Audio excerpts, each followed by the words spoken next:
Alrighty, we are in business.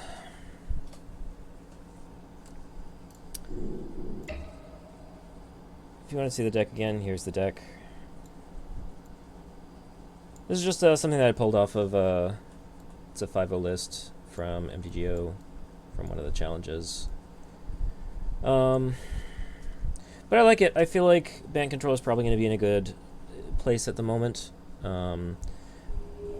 I think that Uro is really impactful in the format. I think that when your control deck can just run this card that gains life, draws cards, ramps you, I think that that is extremely powerful and gives you a lot of game against, one of control deck's natural enemies is just going to be an aggressive deck, and being able to gain life in those matchups.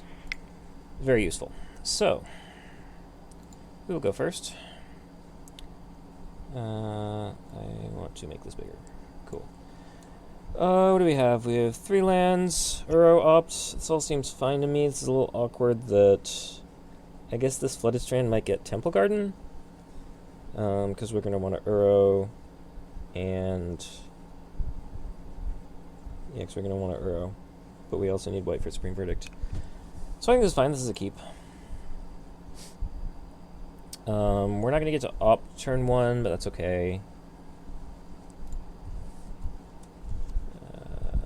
Pass turn. It's been a while since I've done much on MTGO. I'm not getting any of those sounds that I usually get, but that's fine. It is definitely weird to be getting Temple Garden with this. I think we do run Temple Gardens, right? We run 1 Temple Garden. So that's all fine.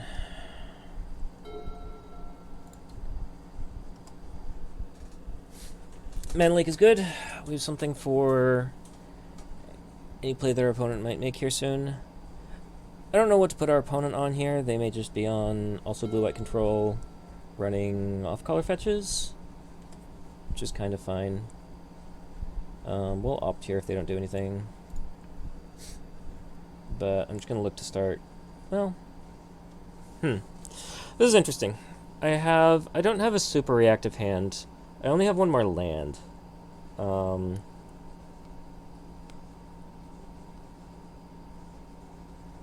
It's looking like this is a mirror, and I don't think Stoneforge is something that we want in the mirror. I think we just want to get lands most of all, and cycle through our Uros and try to present Uros as a threat. So I don't think we want this Stoneforge. It's also kind of questionable whether we even want to play an Uro this turn. I think we might just want to hold up Mana Leak. On the other hand, if our opponent is on blue-white control, as we suspect, what's the worst thing they're going to do on 3? They could play a Teferi. That kind of sucks. So maybe then we do want to leave up Mana Leak.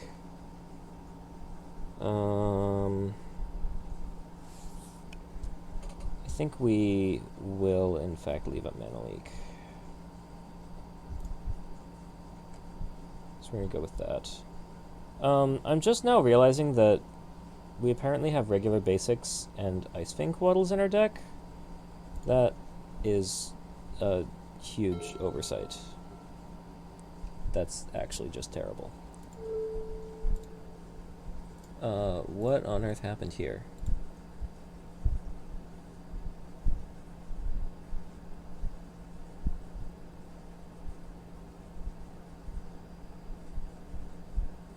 Okay, well this list I got from MTGO is just doing things completely wrong.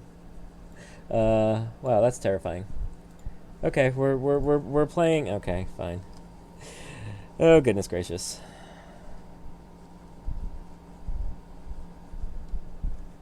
I don't even know what to say.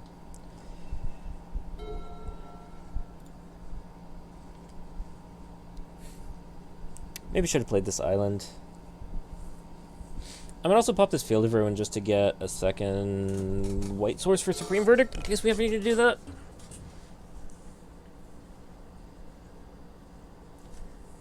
We're not running snow-covered basics in a... oh my gosh. Do I want to pop this now? I think I do want to pop this field now. I don't know of anything else that we were on a hit with it, and I would like to get a planes in play.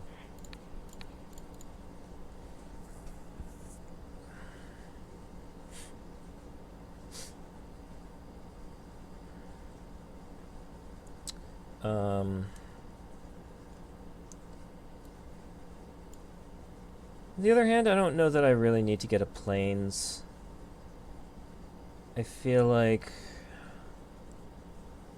I mean, it's a question of do we want to get access to Cryptic or do we want to get access to Supreme Verdict? But the Cryptic isn't even in our hand yet. I think we'll get another blue source eventually. We have taken away our ability to cast Mana Leak right now, so if our opponent wants to resolve something on their end step, no. That's fine. And then we got this Misty, so we are going to now cast this Uro.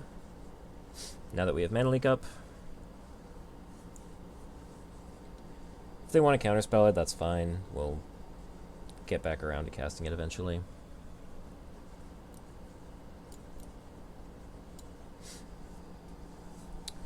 Is this a Cryptic? Is this a Mana Leak? I think this might be a Cryptic. Are you crypting this, really? Crypticking? Prairie Stream. And we have... Wait for it. Nope, it just resolves. Okay, we will gain 3 life, draw a card, put Misty into play, sack our Uro. We could play another Uro, but I want to leave Mana Leak up. I don't want our opponent to resolve a Teferi or a Jace or something. Plenty of time to play the Uro next turn. We are working towards being able to escape the Uro. What have we here? Cryptic. Return a land, draw a card. Sure, I think we're okay with that. We still are able to cast a Mana Leak, so that's fine. This is probably a 3-fairy. This is a 3-fairy. Yeah, we'll Mana Leak that.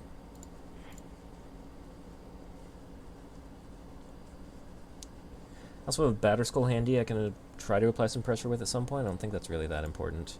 I can't get Mystic Sanctuary here. We're just gonna get basic island. That's fine. Then we're gonna Mana Leak this. Our opponent could have like Mythical Dispute. Nope. Probably would have been okay trading a Mana Leak for a Dispute.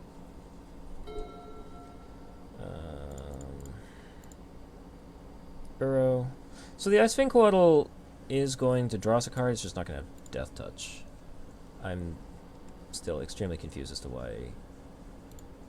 Yeah, I don't get it, but that's fine. Sacrifice the Uro, that's fine. Pass turn. We can try to opt into a Mana Leak or into a Force of Negation. We can also just play an Icewind Coatl.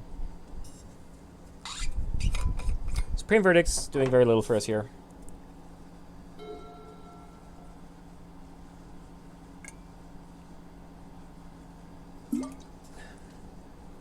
Looks like our opponent's going to try to resolve something. Maybe Teferi Hero Dominaria? Yep. Okay, well, we will try to dig for a Mana Leak. That's not a Mana Leak, although it is a 3-fairy. It's pretty decent, but I don't think we want that. And that's another Uro, which is okay, I guess. Yep, you draw a card.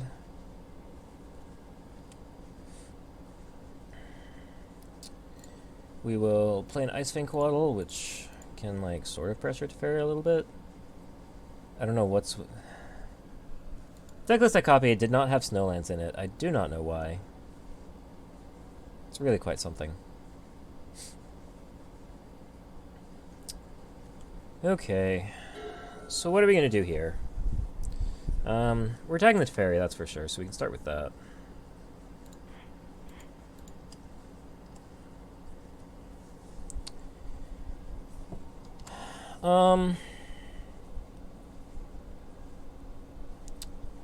I think I kind of just want to try to flash in a Cleek and a Coatl.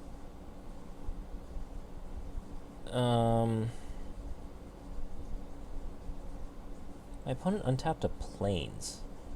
Why did my opponent untap a Plains?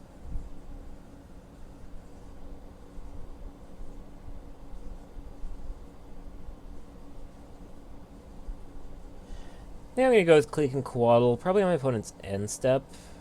Should try to force action. If those get countered, I'll escape an arrow or something.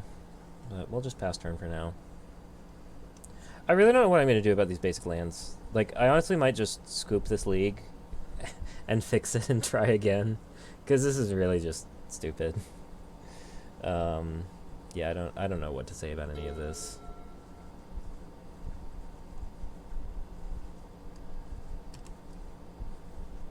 My opponent is drawing cards with Fairy, which is not good.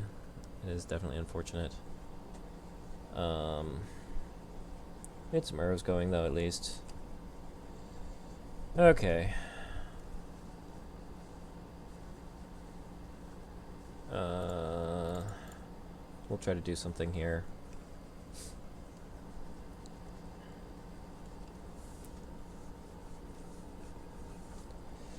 I would like to see your hand.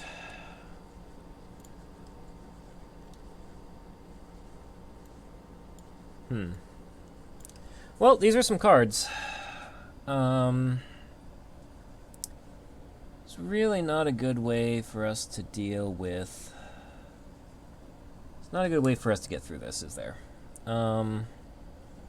Yeah.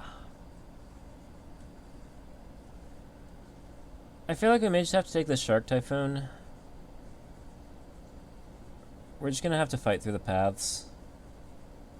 Which we can try to do, but this Shark Typhoon is threatening to make a 3-3. We don't have an answer to it. Like, if we had a path or something, that would be fine. But we don't. So I think we're just going to have to deal with path on Clique, Coatl. Get through with Coatl. If our opponent taps out of Cryptic, we could get an Uro back. I don't know. Well, I think we're taking the Shark Typhoon, and we'll figure things out from there. Get rid of that. You can tap your lands. Are you gonna like make a big... I guess I took your Shark Typhoon. Sure, my turn? Nope. You're pathing that now. That's fine. I'm gonna cast this now. Okay.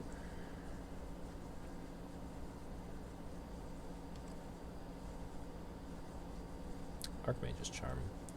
That is interesting. Yes, I will use Path's ability. Get an island. Archmage's Charm, you don't say. We are getting rid of this. It's fine, I still have another forest with which to cast Uros. You use a path. You still have a Cryptic. Okay. Let's attack this to Fairy.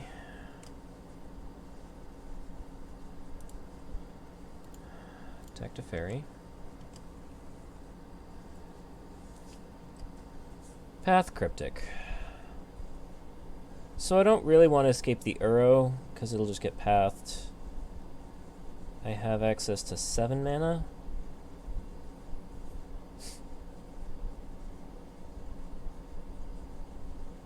I think I'll just play Uro now. Draw another card. I'll have Coatl next turn to keep pressuring.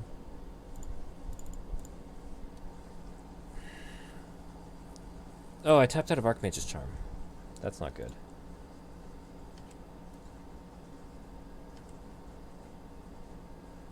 Well, I will pay 2 left to put this in. Now I have Archmage's Charm.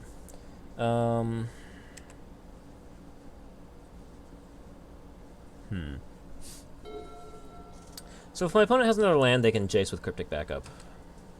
Which I know they have another land. They're not going to do that, though. They're going to play Stoneforge. Which I think is fine. They'll get a Batter Skull. I have Supreme Verdicts. But this is not worth spending an Archmage's Charm on, I don't think. Maybe it is. I mean, I would trade it for their Cryptic. Probably. They might just let it resolve. Can I deal with a Batter Skull right now? Not really. I have 2 Supreme Verdicts, but they just keep picking it up.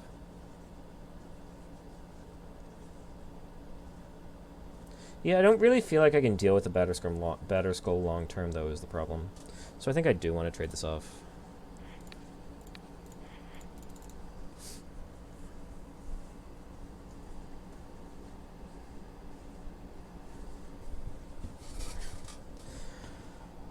This is still not helping to solve my Teferi problem. Oh, you have a mana leak too. Okay. Well,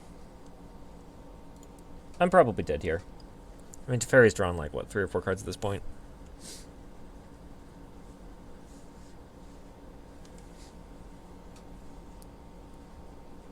We are choosing Sword of Fire and Ice. That will eat off our Ice Fang Waddles. Are we just casting the sword? Or we're casting at Jace, probably. Oh, we're buying back a mana leak, okay. And then I think we're casting at Jace. Yep, that's a Jace. And I tapped out a blue, so I can't do anything about that. That's not good. That is not good.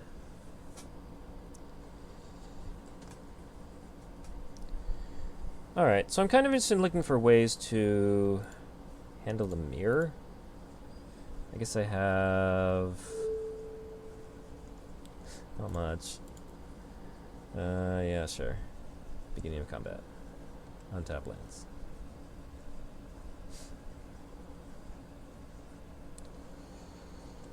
Sure, my turn. Cryptic. My opponent has a mana leak in hand. I know this.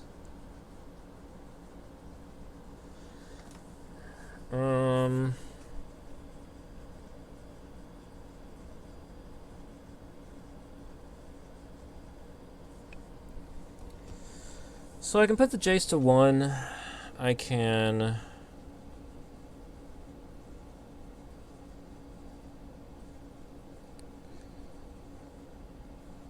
bounce the Teferi?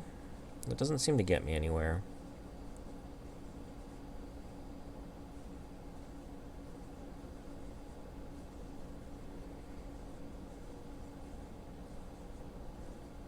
I could just cast a Batter Skull. And in fact, to that end, I think I want to put Teferi to 2 loyalties so my opponent can't tuck the Batter Skull. It does let my opponent bounce the Germ, but then I could equip the Batter Skull. Actually, I could play the Batter Skull. No, my opponent still has a path in hand.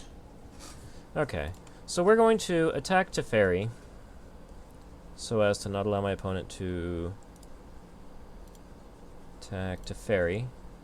So as to not allow my opponent to tuck the Batter Skull.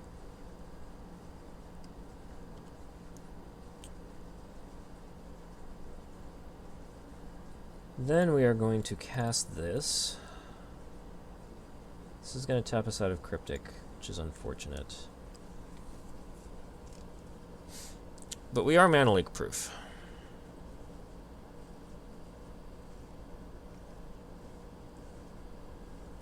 That's fine.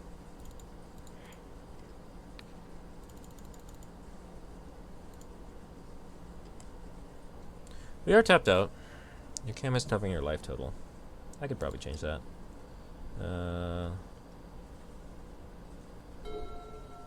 There's a better place to put this. Something like that. Is it better if I'm like down in the corner?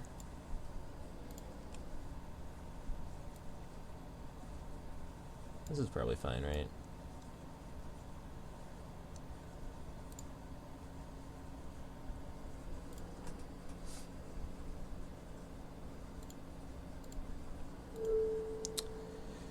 Brainstorm, yep. This side is right, yeah. It's funny, it's one of those things that I like, I've seen 1,000 like Twitch streams of people with their cameras, but I've never really thought about it until I start streaming myself. Sort of Feast and Famine, okay. That's not good. Yeah, I don't know what you've seen so far, Henry, but I took a deck list off Goldfish and it put Icefang Coatl in the deck with non-snow basics.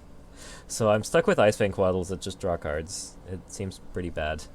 I'm debating dropping from this league and just like fixing it and trying a league again. We'll see. I don't know. If I lose this match, which this game doesn't look like it's going great, if I lose this match, I might just do it anyway, because I don't know. Or I might just play through. I don't know. We'll see. Path on the Germ, I knew that was there. Fine. Oh, I know that Jace is there. Sword. Yep. Yep. So this does still let me equip the Batterskull to an Icefang Coatl and kill a Planeswalker, which is good.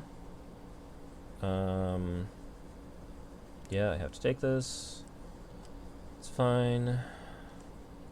I will discard a Supreme Verdict, because Supreme Verdict.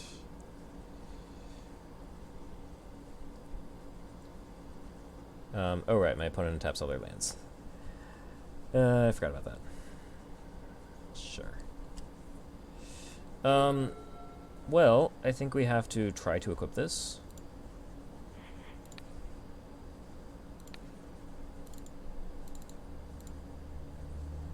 Again, unfortunately, leaving tapping down out of Cryptic.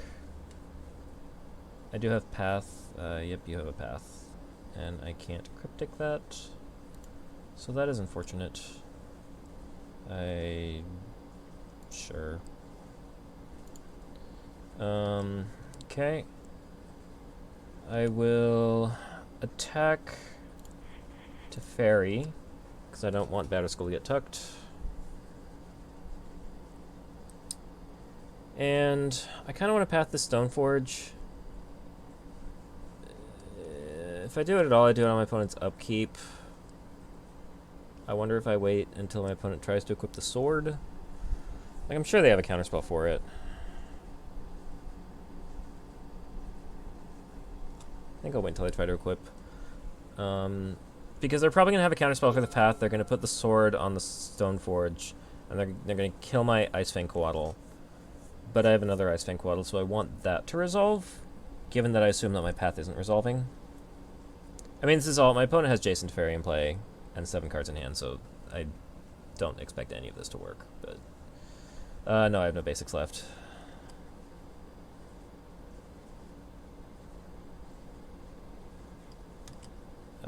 Yep.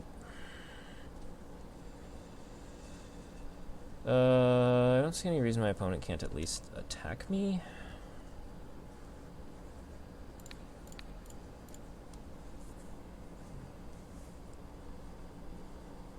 Do not expect this to resolve.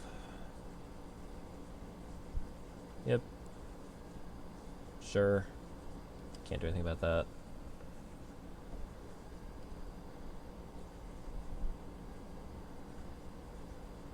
I guess maybe I should have done this post-combat, because now my opponent just gets to untap all the lands they used to Cryptic. Yeah. Okay.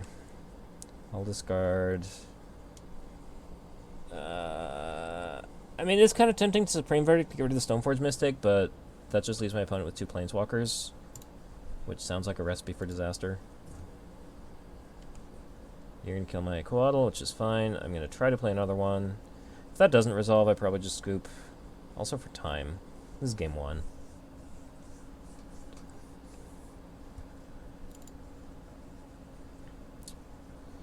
This is a hardcast Shark Typhoon. Oh dear.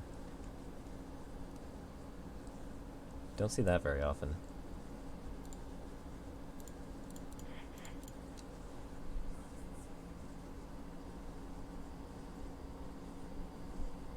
Okay.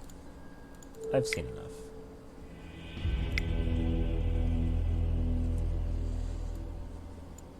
I also don't feel like I have much for a control matchup. They're not really using the graveyard. They're not playing Uros, so I don't really need Ashiok. I want this Dovin's Veto. I guess I want these Veil of Summers. Aether Gust doesn't do anything. Yeah, control mirrors. Yeah. I don't need time. I don't need Celestial Purge. So I'm really taking 3 cards out. I feel like that would be Supreme Verdict. And... Quaddle? I might even want to take more Quaddles out. They don't really do anything. But I don't know what else I would bring in. Ceremonious Rejection counters equipment. That seems pretty sketchy. Ashiok shuts off fetch lands. But I didn't even see Snapcasters. I didn't see them do anything with their graveyard, I don't think.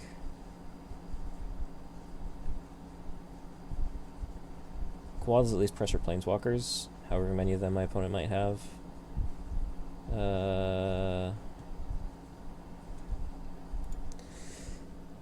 You like the Ashioks?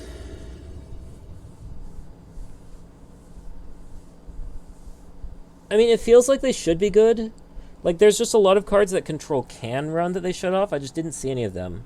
And I don't know enough about what, like, current day Control decks run.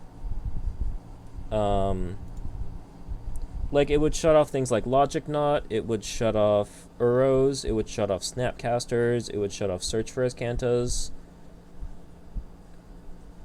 I guess it shuts off the Mystic Sanctuary loop. But the Quaddles will at least pressure Planeswalkers. They can trip. I can keep this. I think I put back a land.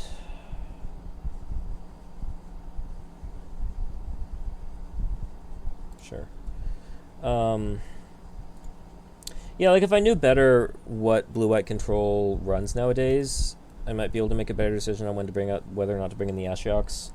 I just didn't feel like I saw anything. Like, I didn't see my opponent use their graveyard at all, except for the Sanctuary, the Mystic Sanctuary.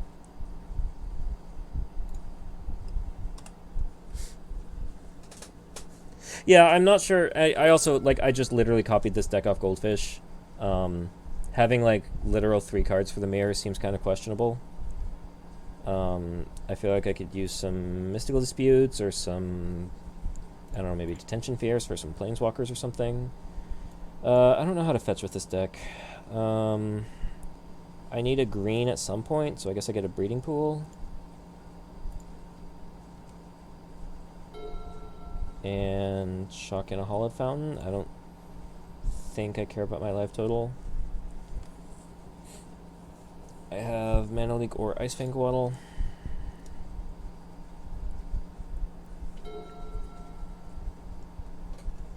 Part of the reason I'm playing this deck, I don't know how much you might have heard from what I said earlier, but I feel like blue-white control with Uro is just a good place to be in against aggressive decks, which are, you know, sort of control decks' natural enemy.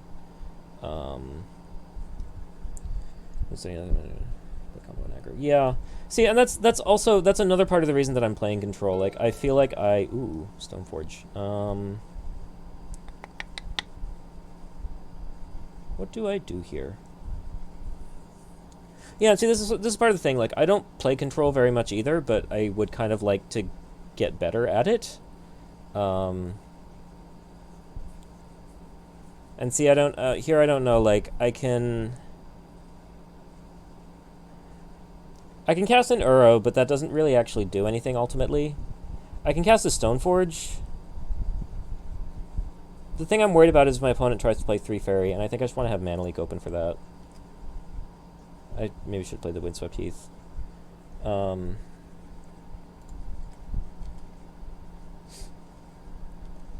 Yeah, like, I've always been very much a mid-range player. Like, I play Kiki Court. Kiki Court is pretty mid-rangey. Mid-range combo-y. I also played a lot of KCI. I played Eggs when that was a deck in Modern. But I'm kind of trying to expand my horizons. Like, when Pioneer came out, I explicitly decided I wanted to play aggro decks, because I didn't really play a whole lot of aggro. And this is sort of me trying to dip my toes into control a bit, because I don't really play too much control.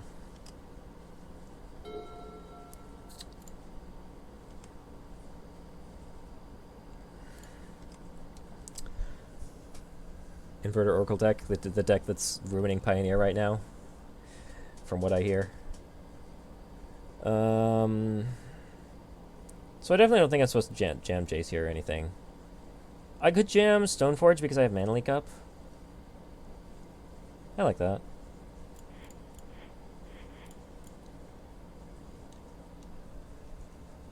It's a cool concept for a deck, but it's... I don't know. A lot of people make the comparison to Splinter Twin. It's just like you just need these two pieces. It's like a control deck with just this like sort of 2-card win con that you just sort of slide in, and it is apparently extremely oppressive, which I haven't really played Pioneer since... I played it a whole lot around Thanksgiving, which is when they had like a week of PTQs. So I played a whole bunch of like Mardu Knights, which is really interesting. Mana Leak. I don't really want a Mana Leak back because I don't want my opponent to resolve Planeswalkers, so that's fine.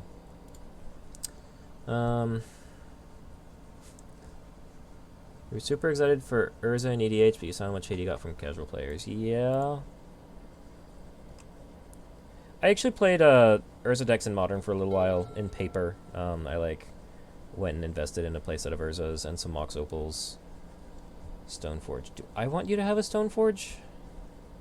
I don't think I want you to have a Stoneforge. Yeah, I just... What do I have that deals with a Batterskull? Like, nothing, really. I think I want another breeding pool so I can escape this Uro eventually. So we'll do that. Little Mana Leak. But yeah, I really liked Urza in Modern. It was just a lot of fun. I played like Urza Thopter Sword with War of Inventions to put the combo together. I never did play like Oko Urza, even though I played Urza around then. Logic not for one, sure. You have a Stoneforge. I kind of wish I did. I just really didn't want to buy Okos because it was obviously getting banned, and I didn't want to buy like $200 worth of cardboard. Yeah, I love Thopter Sword Urza.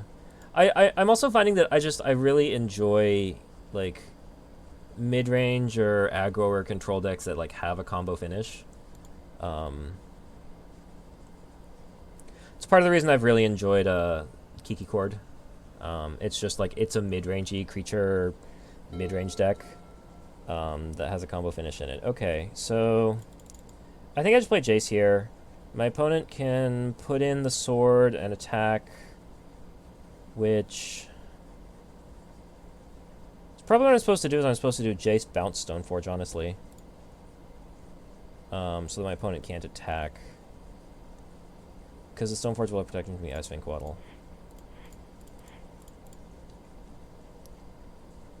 I would really like to be brainstorming. My opponent could also have Force here. Yeah. Yeah, okay, that's a beating. Sure. I guess I still attack. It's not like this thing is ever getting Death Touch.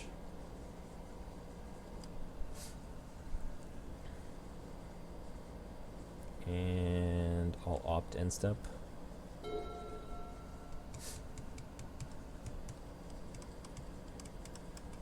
That's a sword.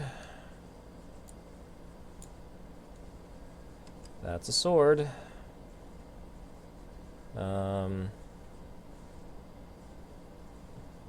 Sure. I guess I'll opt now if... Not that my opponent is ever going to counter an opt, but... Don't need a land. Wish I had another mana for that.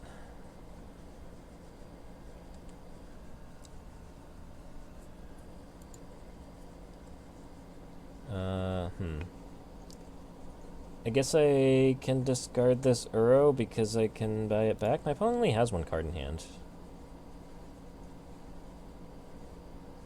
That's a good last card. Yeah, that's a good last card.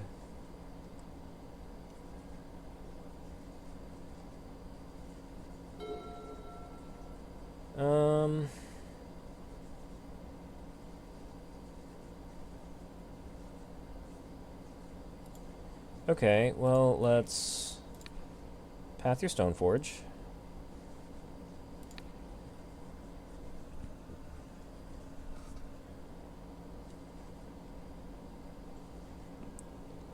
Let's fetch. With a sword, I probably want to care about my life to a little. Ooh, do I want to get something back? I could get back a path? How many cards? So I have 8 cards in my graveyard. Uro exiles 5, so I can get back. Do I even want to get anything back?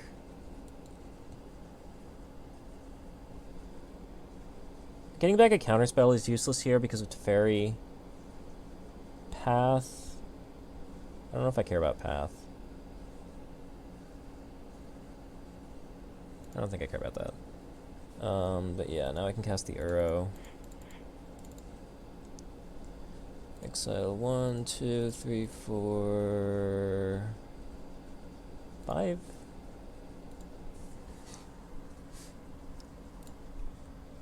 Usually save it for cryptic combos. I mean, you can do it with whatever.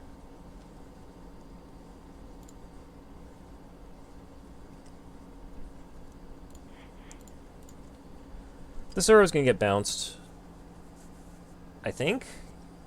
But then the Ice Fang Coatl can kill it. Yeah, I mean, like, the Cryptic Mystic Sanctuary loop is, like, the cutest thing you can do with a Sanctuary. But, like, if you're going to, like, if you're about to play an Uro and you can put a path on top of your deck that's going to be relevant that you're about to draw, like, you're going to do that.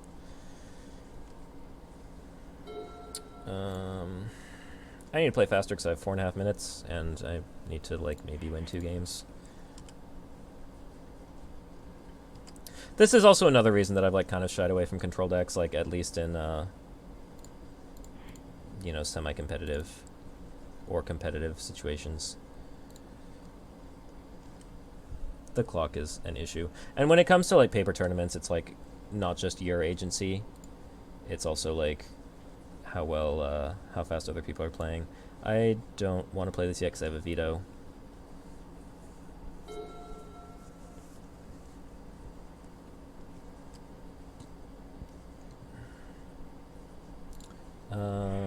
Just hit something. I don't think I care about getting a forest because I have 2 forests. I'll just get an island for cryptics and such.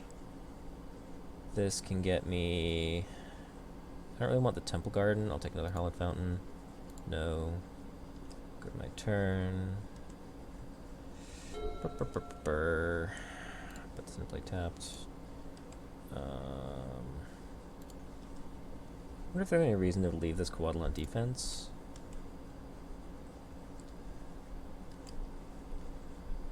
So my opponent could have a Shark Typhoon. I've seen Shark Typhoons from them. Yeah, the window to Luxit on curve out hands. Cryptic. How badly do I want the Stoneforge to resolve? Probably pretty badly. Especially with 3.5 minutes.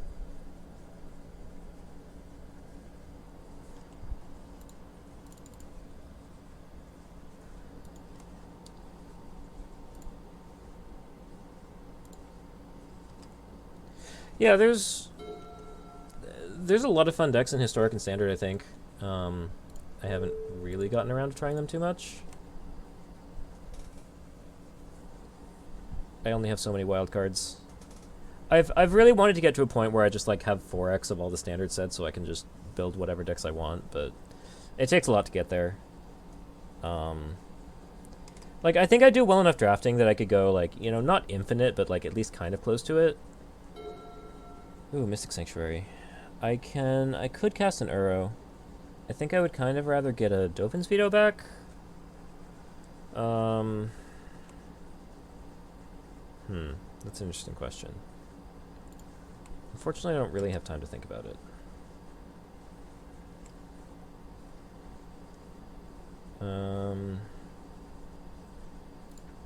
Yeah, we're gonna get a Dovin's Veto back.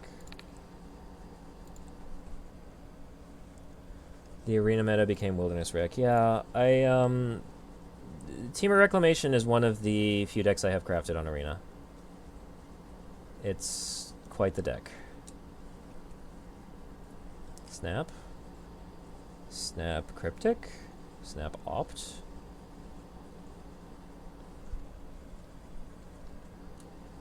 What is this you're targeting? I can't see. Snap Cryptic.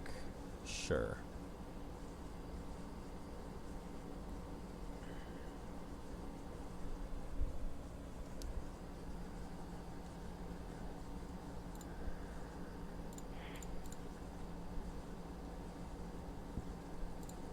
I expect something to happen to this, but oh well. My hand is kind of forced.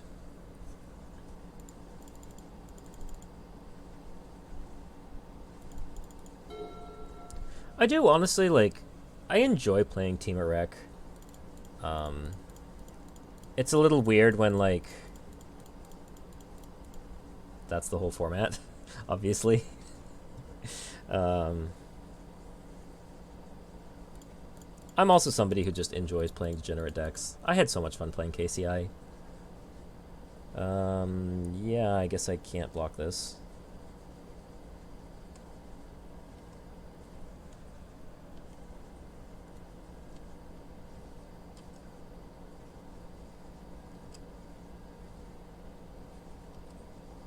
So Stoneforge can get me my own sort of Feast and Famine, and equip it to something, and attack. That is, it could if I weren't discarding my Stoneforge Mystic. Yeah, Field of the Dead was silly. I actually, I tried to brew up a control deck in Pioneer, again, when that... I'm just gonna have to discard this. Okay. Getting back Dovin's Veto was perhaps not the smartest thing. I guess I didn't know that my opponent was going to have a, Snapcaster. But gaining 4 life here seems fine. Actually, my opponent... Can they even attack with the Snapcaster this turn? I don't know. Yeah, I tried to brew up a control deck in Pioneer, again, like, right when Pioneer was the new hotness. Like, I think before literally any bans. And, it turns out it's really hard to build a control deck when Field of the Dead is a legal card. It just lets you go over the top of control decks. I think it's so funny that, like, building just a deck where all your lands are different, so you just get Field of the Dead value for free is kind of hilarious. I'm surprised it took that long enough to catch on. Because there's just enough different dual lands in the Pioneer format that you can just do that pretty much for free.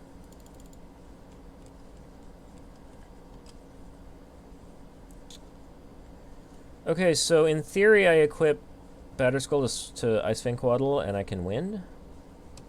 That is assuming that my opponent doesn't have anything to do about it. Which... maybe they don't? I don't know. We'll see. Now I can counter a spell, so that seems somewhat likely to be good enough.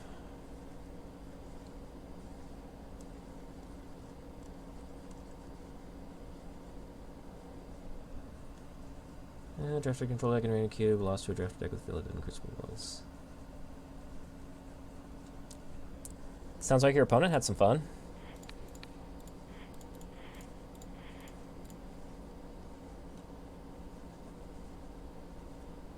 The Logic Knot is on top of their deck, right? Yeah.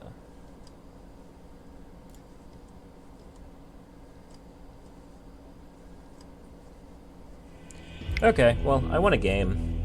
I don't think I'm going to be able to finish a game in, a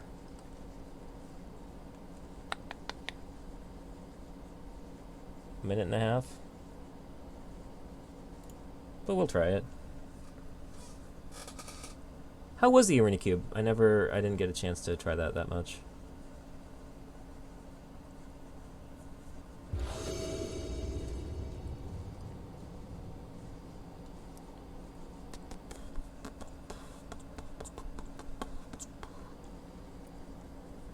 Lands, sure, keep.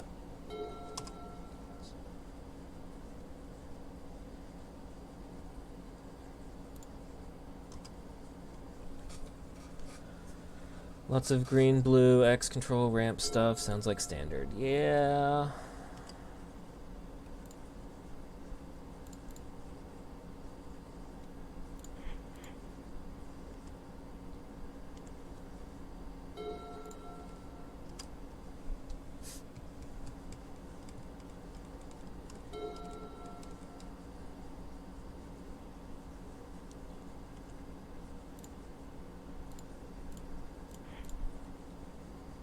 get a Hallowed Fountain.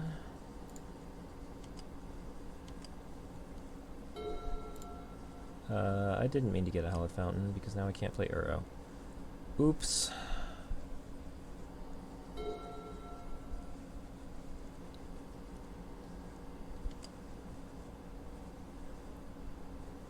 My opponent, I'm sure, is just gonna let me just playing for the timeout. I don't need that. That's that. I mean, I guess I'll make the play I would normally make, which is to, like, not tap out for an Uro.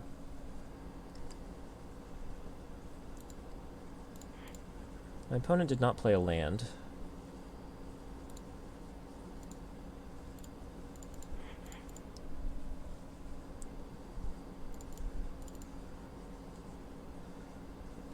Also, DJ, if you weren't around to hear, I just got this list off MTG Goldfish, and it was running Icefang Quaddles with no snow lands, which is very silly. And I'm honestly sort of debating just dropping from this league and, like, fixing it. I mean, it hasn't come up against control, but, like, why are you running? And it's a list that 5-0'd a league. Like, I don't know. Yes, that does explain a lot.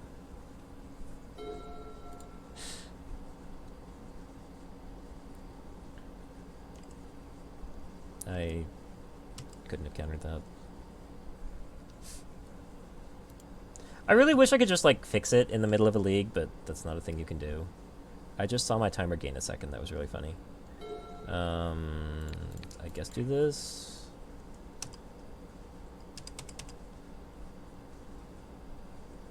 And I guess hold up Cryptic Command. No, I'm just dead. Okay. Lesson learned. I mean, I know you need to play faster as a control deck. It's also hard when I'm streaming.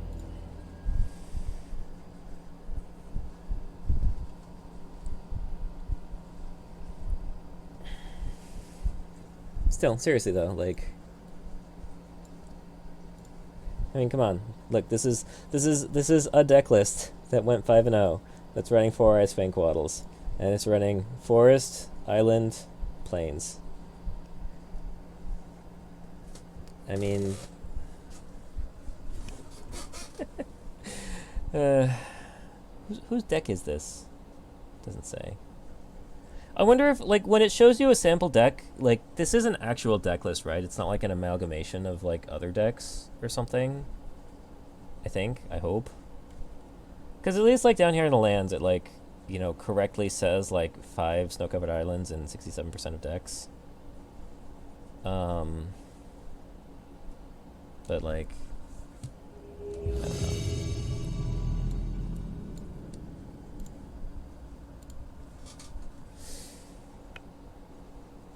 All right.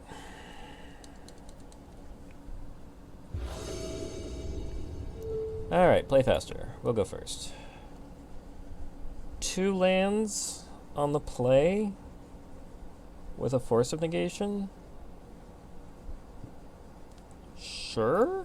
Question mark?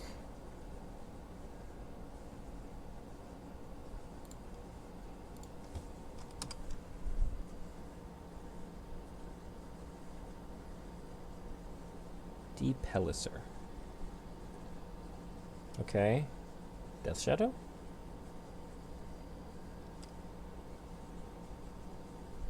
Did you target me or them? Targeting me.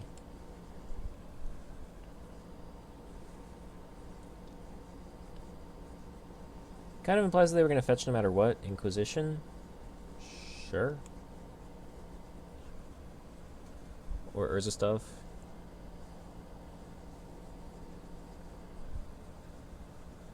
Yeah. I never did any mystery booster drafts either. I just had fun looking at Reddit and all the funny playtest cards. My opponent is taking Stoneforge Mystic. Which sort of implies to me that I don't have a good answer to it.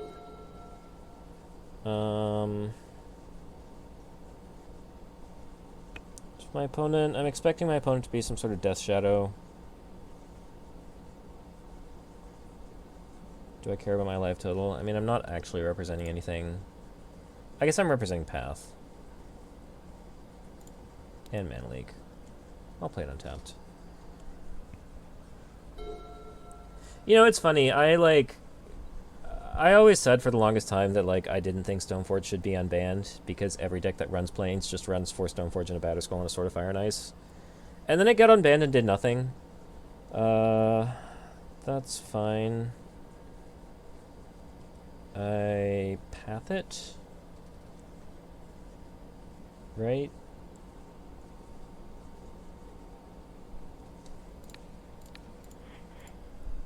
And, like, I mean, it took, like, months after Stoneforge was unbanned before you saw it in anything besides, like, people trying to make, like, Stoneblade decks work. But now we're seeing it. And we're seeing it in a lot of different places. And I mean, it's the same sort of thing why they banned Twin, right? That just, like, any blue deck was just better. Oh dear, Luris. That's a card. So what are we here? Is this just Jund? I think this is just Jund with Mishra's Baubles. I want this to go away.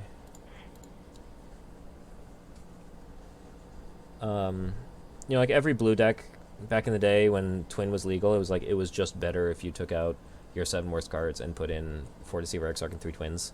Like, if you were like Grixis Delver or some sort of blue-black control deck, or really any Delver deck, or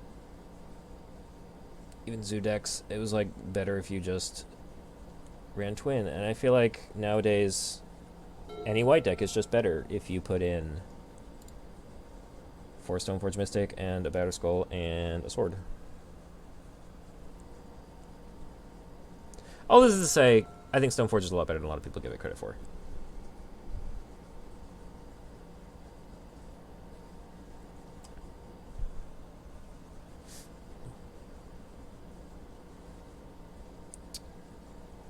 Death's Shadow. Sure.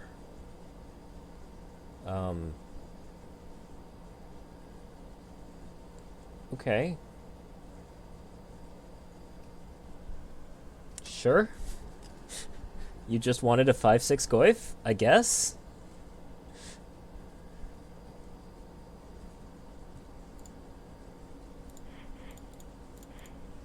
I'm gonna give my opponent the benefit of the doubt and figure that they made that play on purpose. Isn't that true with Path of Exile? Path to Exile? Or are you talking about the Diablo-esque game?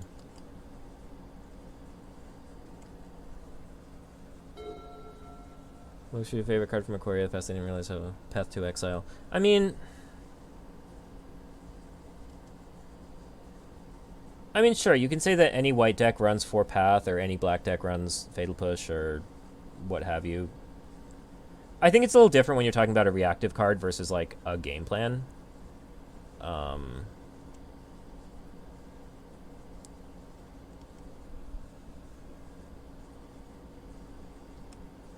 Really like to be able to cast Supreme Verdict here. It does not appear that that's going to happen. So I guess I'm taking 7.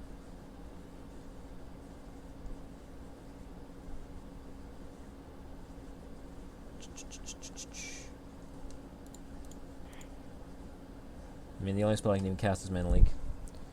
I don't know. Even with Path, I feel like there's a legitimate reason the decks may not run it. Like, gramping your opponent is an actual thing that you don't like to do.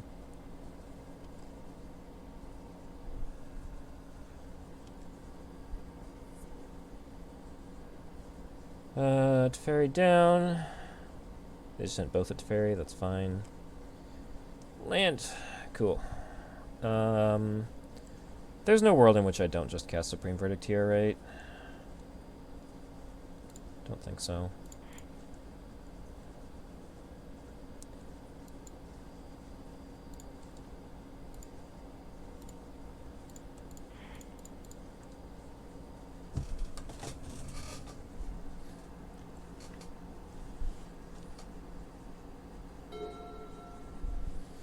I don't know. And it's not like I'm saying that I think that Stoneforge should be banned or anything. I just think it's very powerful. You get a mana leak. Sure. Or a force.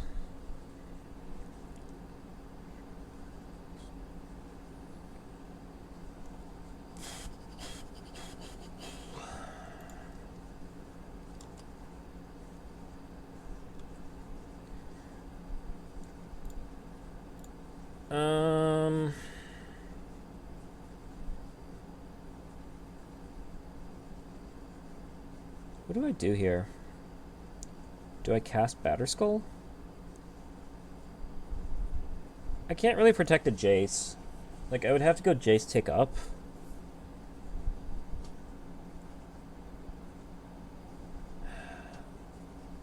Though my opponent is relatively likely to have a Kolaghan's Command, so they can also deal with the Batterskull.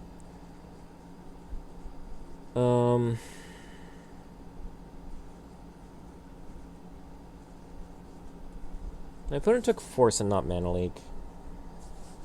If I wait for another land, I have Jace Mana Leak. I guess my opponent has lots of lands, so Mana Leak probably doesn't do anything.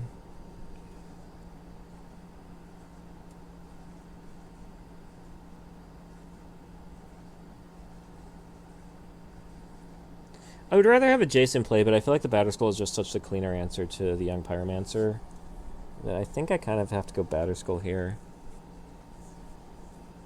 I could also do nothing.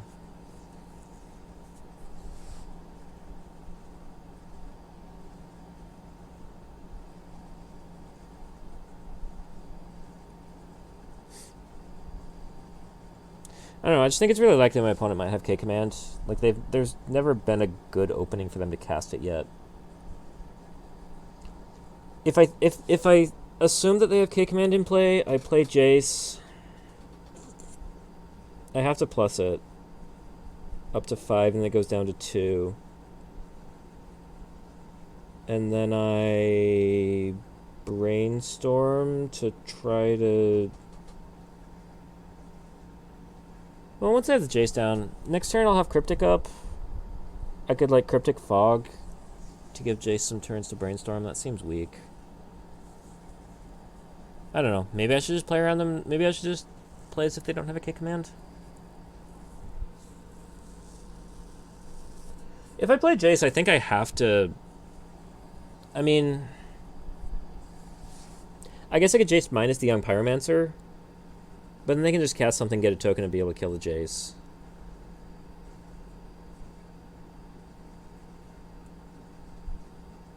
I mean, Jace Brainstorm is just leaving Jace dead, so it's like playing a 4-mana sorcery speed Brainstorm, which is okay. I don't know. I don't like either of these options. It's sort of just which one is least bad. You think it's just pass.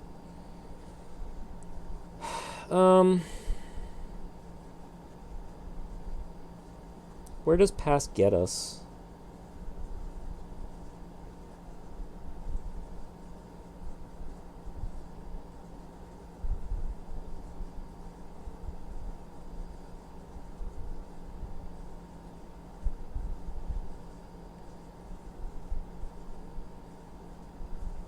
I don't know. I mean, I don't really like pass, but I also don't like casting the Jace or the Batterskull. Cryptic something on their EOT. Yeah. Yeah, I guess that's at least a line that... Okay. I don't exactly like it, but I think I don't like it less than I like all the other options.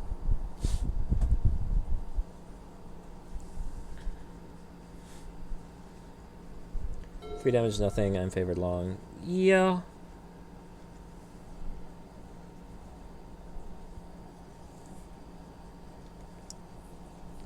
I mean, I'm favored long in the abstract.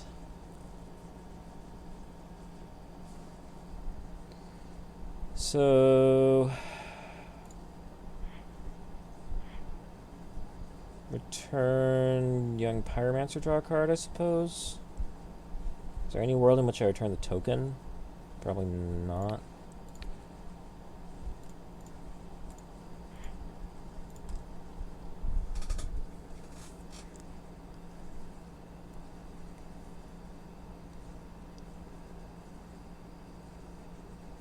Okay. Sure. Get back Verdict next turn. Get back Verdict, like, with a fetch land?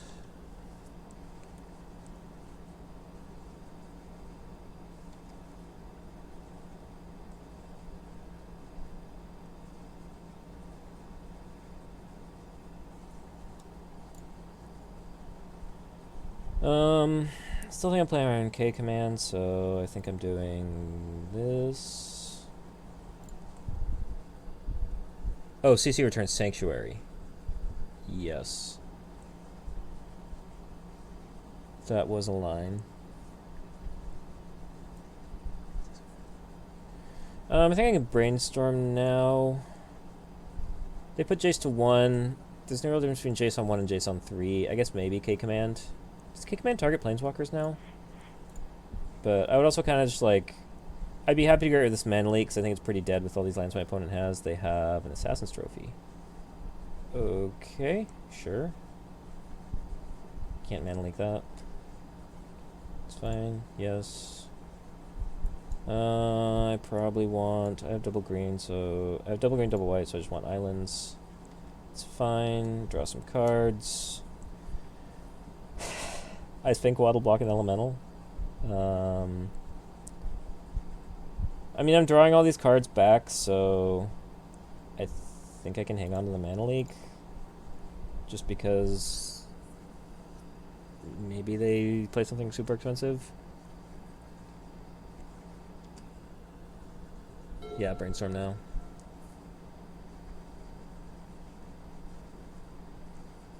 My timer, man. It's been 10 minutes. We're still in game 1. I mean, as long as these Quaddles are never going to have Death Touch, I think I just trade them off with an Elemental. It draws a card. This just feels so stupid.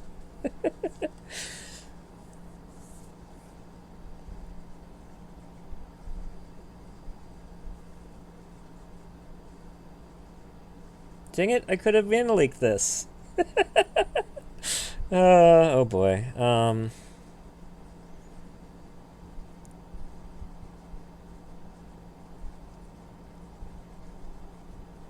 Was not expecting Jund to hardcast a Street Wraith. No, I don't get it with the Quaddle because my Quaddles don't have Death Touch.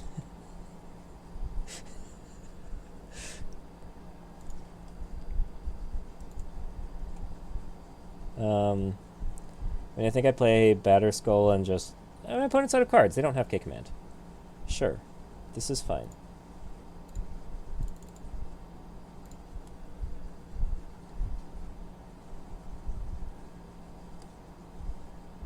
No reason to play this untapped. Alright, let's see if Batterskull can get there.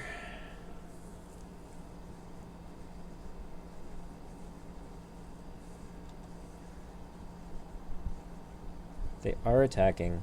So if I block Street Wraith, they can kill it with Seal of Fire. Is there any reason not to leave up Mana Leak? Mana Leak counter another Street Wraith, but they would have had to just draw it. I think I just play Coatl, block. I'll draw the card.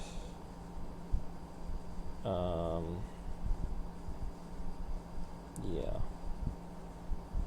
Land is whatever. Block. Gain 4 life, presumably. Temur Battle Rage. Okay.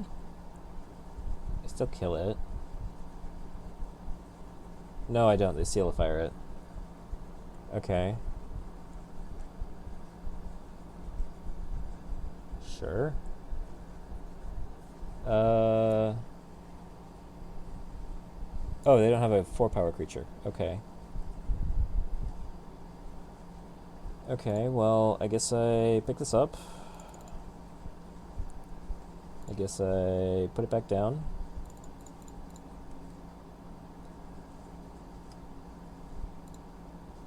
Play this. Pass turn. Yay, Batter Skull. Sure.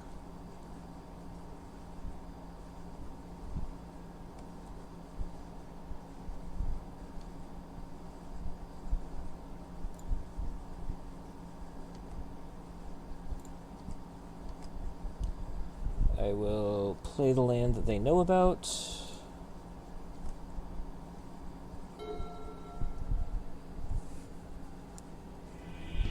Cool. I can win games. Okay, so Veil of Summer seems fine. Jund. Ashiok shuts off Luris. It's a maybe.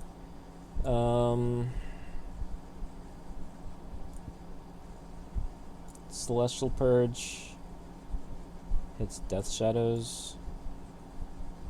Basically, it's all their beaters except Tarmogoyf. That seems fine. This does nothing. That bounces everything that's not black, which is Straight Wraith, Death Shadow, Luris. Maybe. What's bad here? How do I feel about... Well, I don't think I can bring out my whole Stoneforge package. I was just thinking about K-Command, but I haven't even seen it. They might not be running it.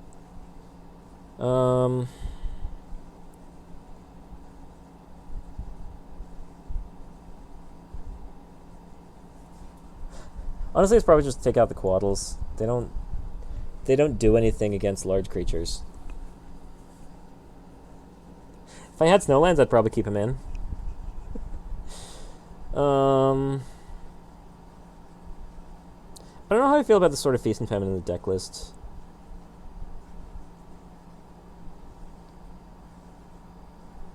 That's kind of interesting. Do I want Dovin's Veto?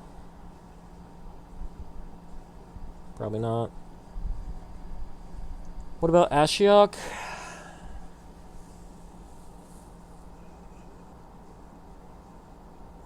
I could see being okay with one Ashiok. I don't know what I take out. I feel like I like everything else.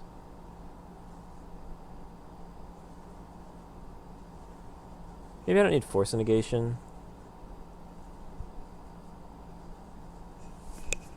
I feel like most of the things I'm forcing... Well...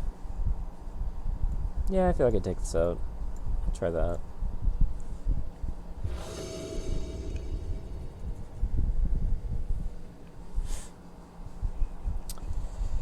Three lands. Path, Uro, seems fine.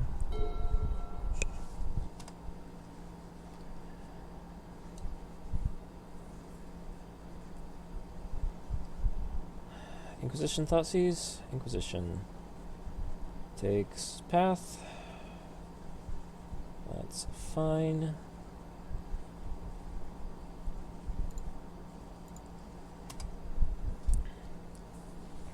Unfortunately, I have nothing to do now until Uro. Could definitely get my face beaten in by a Goyf.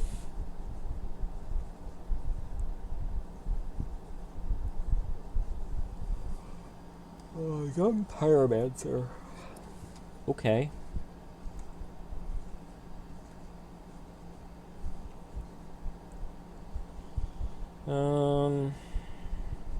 Sure. Not much to do. I wonder if this hand should have been a mulligan. It's pretty slow. Like, Cryptic on 4, Fairy on 5. Like, I have Uro, but Uro doesn't really do anything right now. It's just sort of an explore. The life gain is unlikely to be super relevant.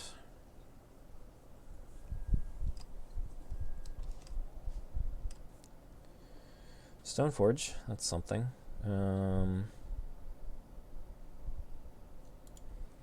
I assume I prefer Stoneforge to Uro.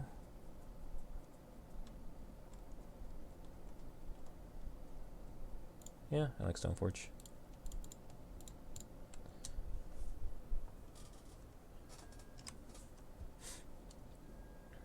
Yes, please. Batter Skull.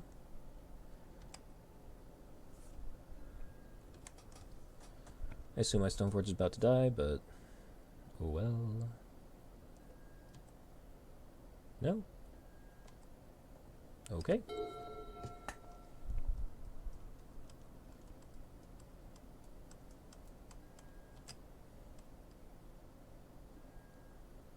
No attacks. And no killing of the Stoneforge. Okay. I have a second green and a second white. I should get Hollow Fountain tapped. Hey, and tapped with my Stoneforge. I think I'll play Field of Ruin so I have access to Mana Leak and Stoneforge.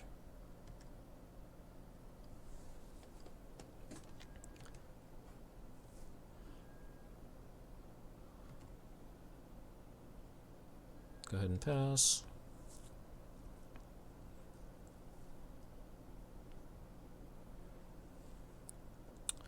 So if my opponent did have K-Command, they could be saving the K-Command for the Batterskull. They also could have used it to kill the Stoneforge Mystic. Thoughtseize. Okay. I guess I put the Batterskull in now. And then they K-Command it, or like Assassin's Trophy it or something. But I have Mana Leak, so this is fine.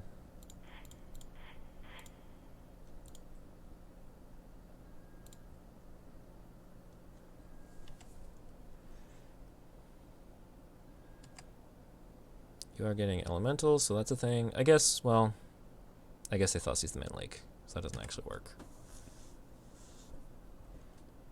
Well, that's fine. They only have 2 cards in hand. If they spend a K-Command to kill the Batterskull, I mean, they've got a bunch of elementals, but I'm getting close to escaping Uro. I mean, somewhat close. I don't know if they'll have an answer to that. I can also play Teferi and just start ticking up. Yeah, they have Trophy for the Batterskull.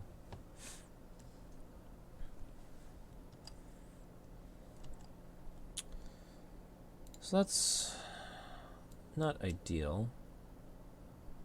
Maybe I should get Forest so I don't have to shock myself with Temple Garden. Yeah, I've got triple blue, so I think I can deal with that.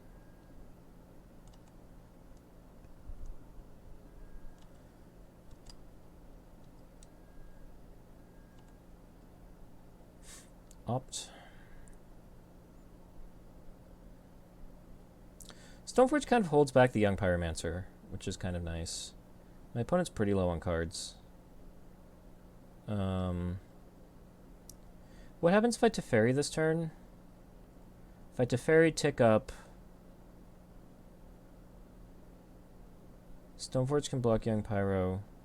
Yeah, I like Teferi as long as they don't have like another trophy, which I think is unlikely. So yeah, let's just get this down.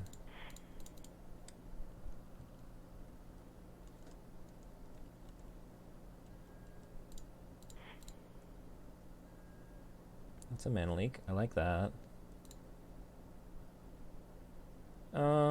I'll preserve my life to a little bit.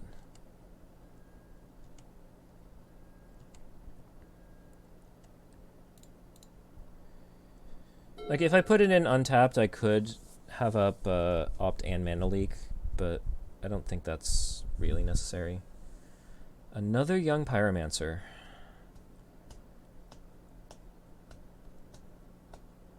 I'm kind of interested in Mana Leaking this just so my opponent can't cast another spell and get 2 elementals.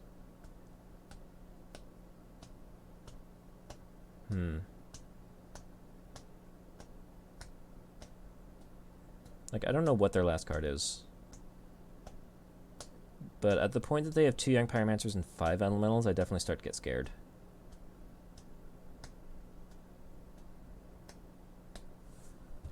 Yeah, I think I actually Mana Leak this.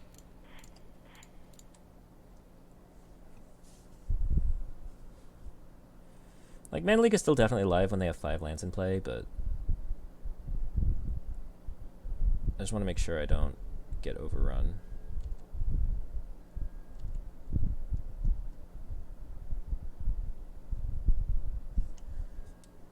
and they'll throw in an elemental to get 2 damage in it to Fairy. That's reasonable now that they have 2 young Pyromancers. Could really use a Supreme Verdict here. How about a Supreme Verdict? Opt. Opt. It's a lot of opts.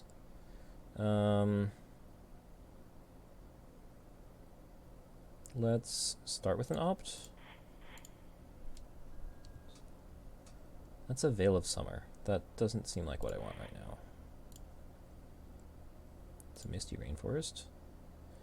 I'm like a land off of Uro plus Escape Uro.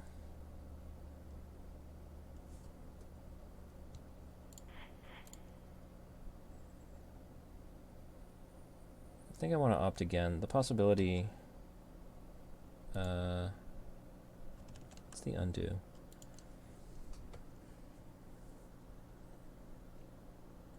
Like, the upside of just opting into Supreme Verdict is just really high, so I think I want to cast these opts.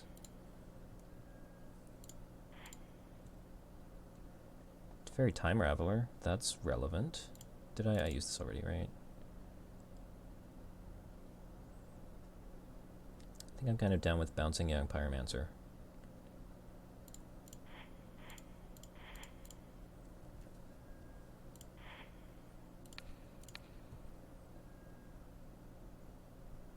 Okay.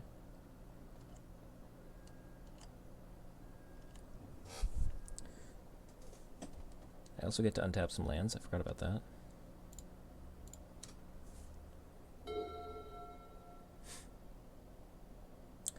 Clock again becoming concerned. Yeah, that's a thing that's going to happen. Okay, I can Veil this. That's a Jace. That's pretty cool.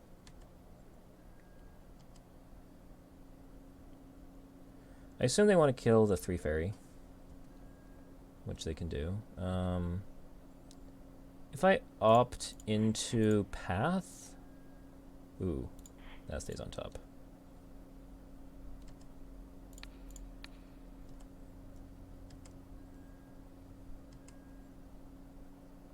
I did not mean to go to my turn there, but that's okay. So white, blue, Supreme Verdict, draw a card, fetch, let's get back a Cryptic Command, that seems pretty good.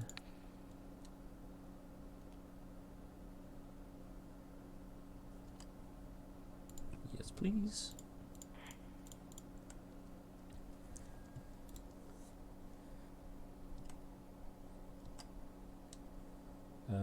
Nope.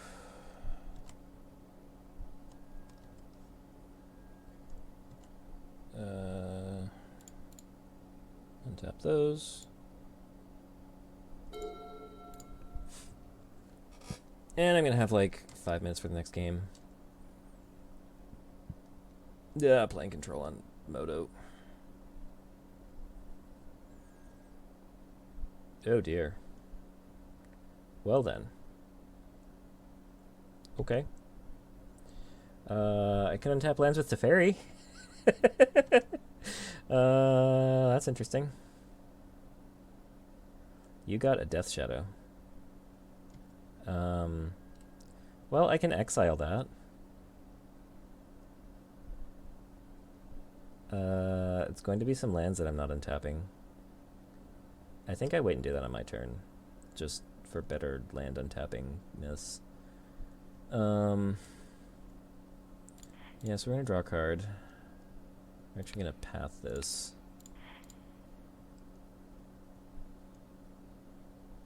I can also tuck that with Teferi, so it's... I feel like I'm still doing pretty okay here. I think I might actually just escape this Uro. So I'll get an island. I'll cast this Uro with green, green, blue, blue. And I'll just exile, I don't even know what, some stuff. Done. Do not sacrifice it. Draw a card. Put a Flooded Strand into play. Go to your turn. Untap some lands. That's fine. Mental note, worry about choke next game. Oh, I won the match. Haha. Just kidding.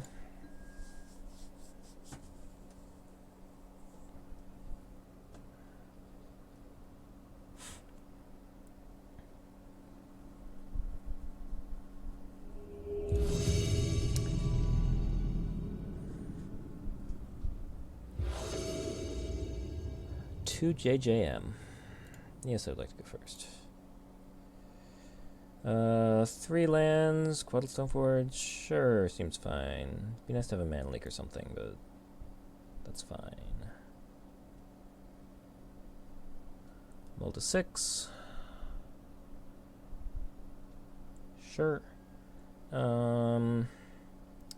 This is gonna get... What is this gonna get? That's interesting. I think I'm gonna defer that decision. You don't have to worry about the clock and you win too. Yeah, I didn't remember if I won game 1 or not. I think I just assumed I didn't because I don't know. Okay, so is it Blitz? This is why I really wish my Quaddles had Death Touch. Funny story. Okay, so that being the case, I think I care more about getting double white with this Misty than with getting a green. I guess I keep this, right? Just to make sure I can get to the Supreme Verdict. Or do I need to worry about dying before turn 4? I think between Quaddle and Stoneforge, I think I'll be okay with that. So I think I keep this. Oh, that's a path. That's probably pretty good. I don't think they have a way to deal with path mid-combat. So I think I can hold that for next turn.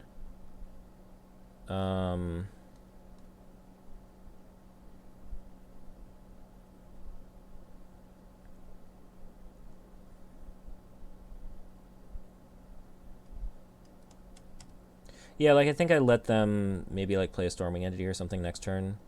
Like they could go off and play a whole bunch of stuff next turn, but I don't think I plan for that. I think I expect them to play more creatures, in which case I'll play a Stoneforge because if I can play a Batterskull, that's also pretty good.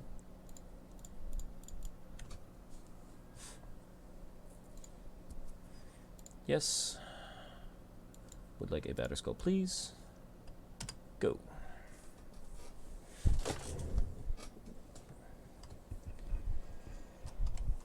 Another Swift Spear. Bolt. Sure. So next turn, I'll fetch a forest with Misty, play Coatl just as a chump blocker, and path, probably a Swift Spear. And that will be fine to get me through to cast the Supreme Verdict. That should all be fine.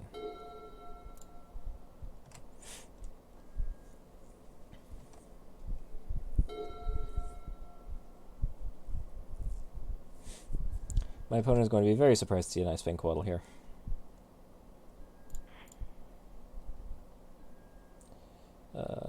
Forest. And I still cast Supreme Verdict, right? Yeah. I'm going to have to shock to do that, but that's fine. Draw card. Sure. I assume I still chump here. Do I chump? Maybe I don't chump.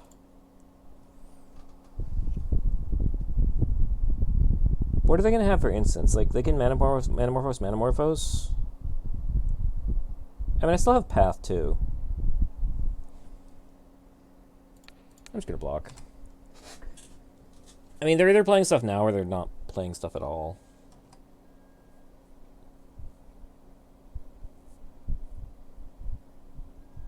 Oh, sure. Yeah, that's something that they could have wanted to do.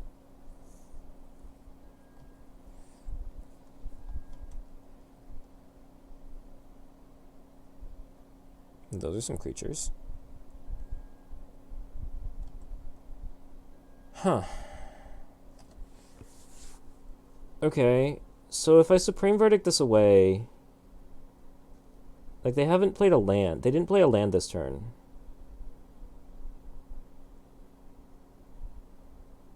Yeah, no, I think I'm just very happy right now. Yes.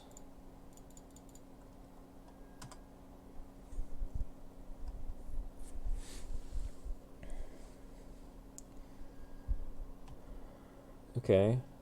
But they're going to lose both of their light up stage cards. I don't know what they have in hand. Maybe it's just more creatures. But, like, I can path this. I can also play a Batter Skull. But given that I have an Ice Fang Coatl, I just do that.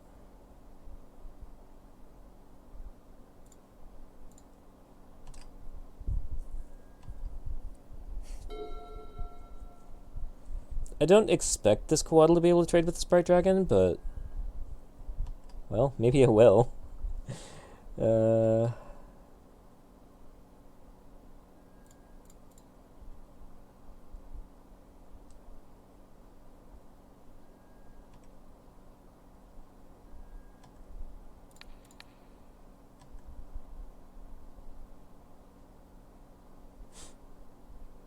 Yeah, I mean, that was a lot to hope for. Bolt me. Path this.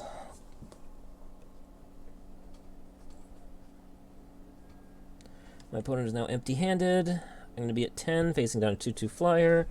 I'll play a Batter Skull that my opponent presumably has no answer for. And then I win.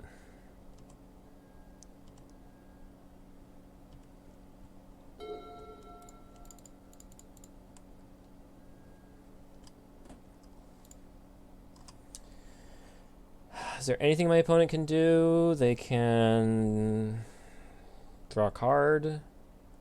Like, Bolt deals 6 damage to me. But 6 is not 7. Okay. Bolt deals 6 damage to me.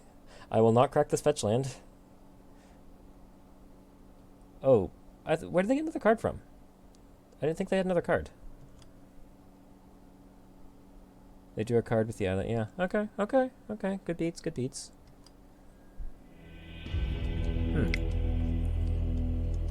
I wonder if I could have done anything about that. Okay, so these seem good. These seem good. I definitely want things to be... I can't play for the long game as much, so I think the Planeswalkers come out, and I just plan to win with the Uro or a Batter Skull. Coatls, maybe I cut some of them. I don't think I need the Sword of Feast and Famine. I think just Stoneforge for Batter Skull is fine. Cryptic's an expensive counterspell. I don't know if I cut them all. Archmage's Charm is good because that just takes a creature. I do definitely want all this, right? I don't have a lot of answers to the Storming entities. I guess it's just Path and Spring Verdict. Clique. This doesn't feel like something where I want Clique. It can, like, maybe block stuff, but also, I mean, most of their stuff probably grows past trading with a Clique. Teferi might be bad. Like, Teferi would stop them from playing, like, mutagenic growth and stuff in combat, but they can also just play it on their turn. It can bounce a powerless creature, but, like, that's just 1 mana and a lot of them have haste. I don't actually think Teferis are good. And Force of Negation. Like, I can force a Manamorphose if they try to go off with it. That's kind of cute.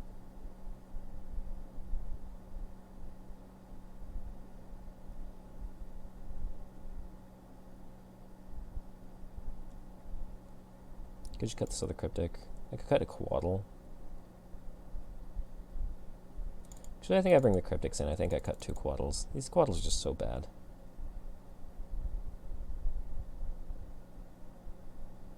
Do I cut more quaddles?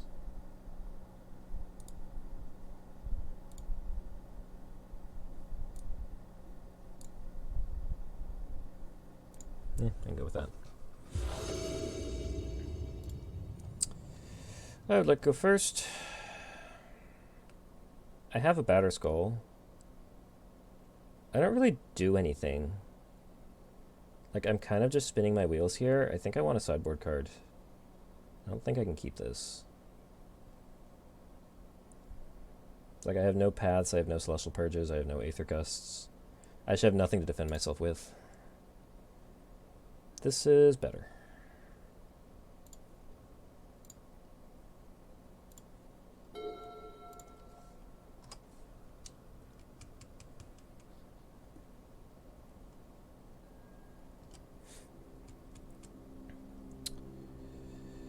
Wooded foothills, steam vents, swift spear.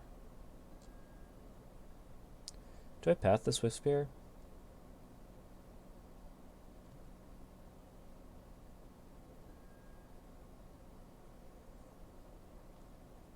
One reason not to path it is that I would have to fetch shock. I think I just take it. It's 1 damage.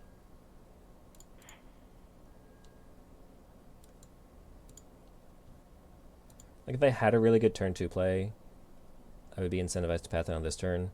I have the Quaddle, but, like, it's a Quaddle. It's a 1/1 flyer.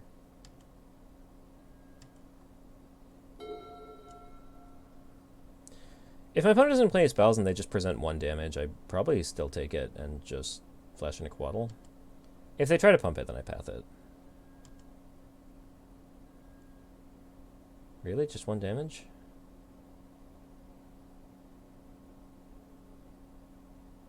Also, my opponent is, like, my timely is not active. the life mode is not active. What are you doing?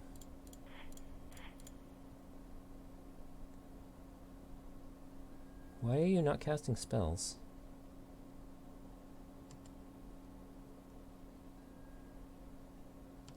Now neither mode of timely is active. Bizarrely.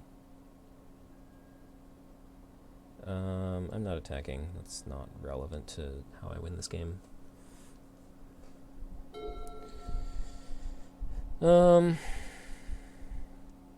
Arid Mesa. It's a beautiful Arid Mesa. Sprite Dragon. Sure.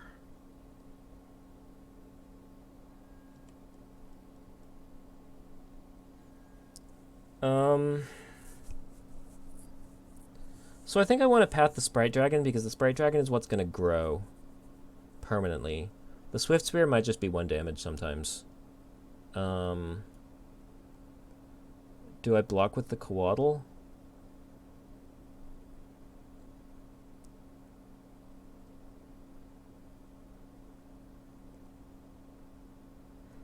I mean, I could block the Coatl on the Sprite Dragon just to force them to play a spell.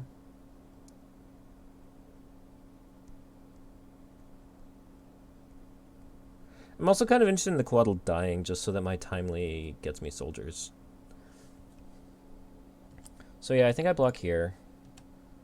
I'll let my opponent cast the spell first because I'm expecting them cast a spell. Probably, like, bolt me. Burst lightning. Me. Okay. I will... okay, so you don't have mutagenic or anything. I will still do this. That's fine.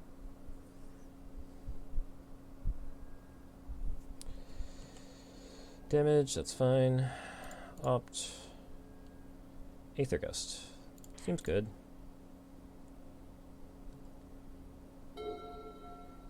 Another Aether Gust. Seems good. I will let my opponent think I can't cast Supreme Verdict. Don't want to cast Timely right now because my life total is actually higher than my opponent's. If you're just hitting me for 1, I'll take it. You have 4 cards in hand. What are you doing with 4 cards in your hand? Manamorphose? Fine.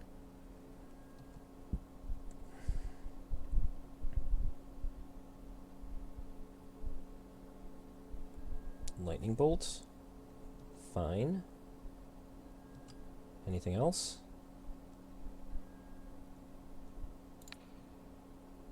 Okay, go away.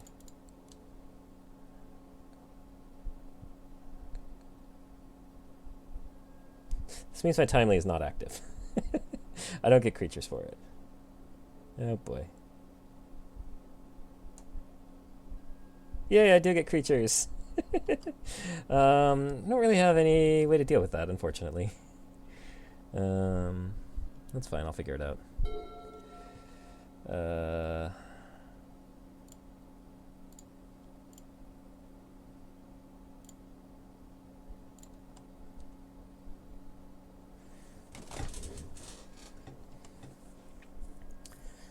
Do I Aether Gust the Swift Spear again? Maybe? You're not casting it. Why are you not casting it? Can't block that.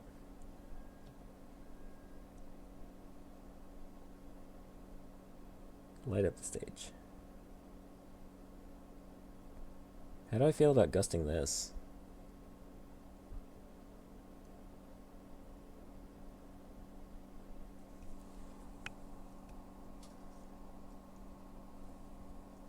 I guess I'm fine with it. If I draw a path or a verdict or something, it makes it harder for you to spectacle it. They put it on top. I guess, oh, I should have checked. Did they put Monastery? They put Monastery Sorcerer on the bottom. That's why I didn't play it. I should have checked that before. Verdict. Nope. I'm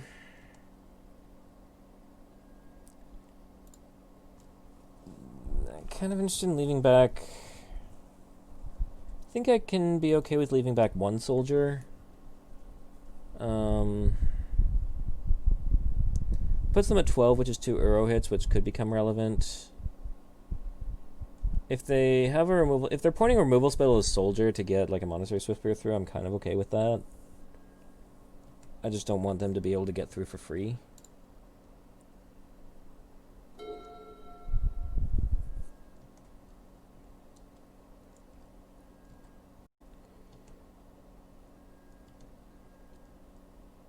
I could actually like almost win a race if it's just these. Yeah, you gotta light up the stage.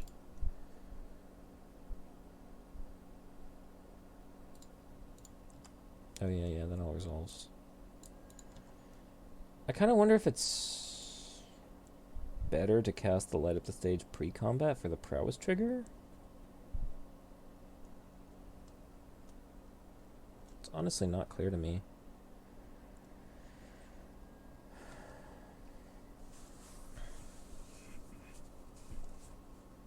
What do you have? Do you have a Bedlam Reveler? You have an Abrade. To kill a soldier? Okay. I guess they brought it in for the Batterskull, and it's clear I don't have a Batterskull right now. This is another Stormwing entity? This is a Bedlam Reveler. They needed the Abrade in the graveyard to cast the Bedlam Reveler. Sure. And then you get the Skullcard Mage next turn. Okay. Well, that's good. They're not like gonna have counter spells or anything, so I think I can do this on upkeep.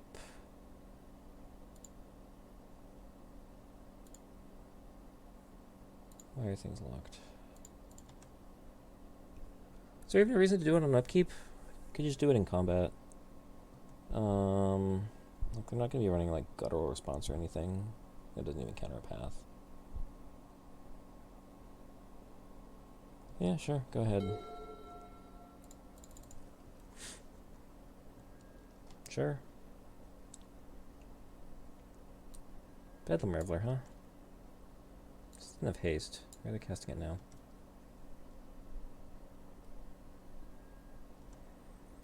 Jump. Path.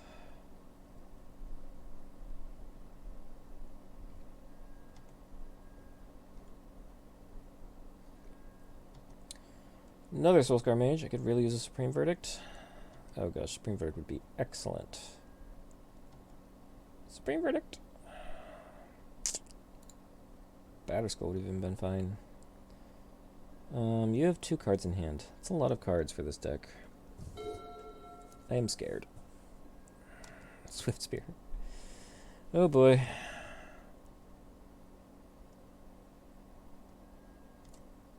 Everything has prowess.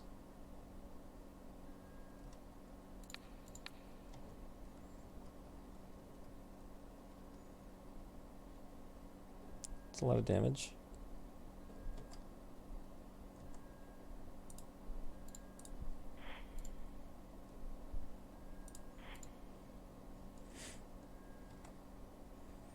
That's 10. I'm dead to anything. Sure, that is something. Forgot they won game 1. I thought I won game 1 because I was doing so well. It's a shame. Yeah, I flooded out there. It's kind of sad. Oh well.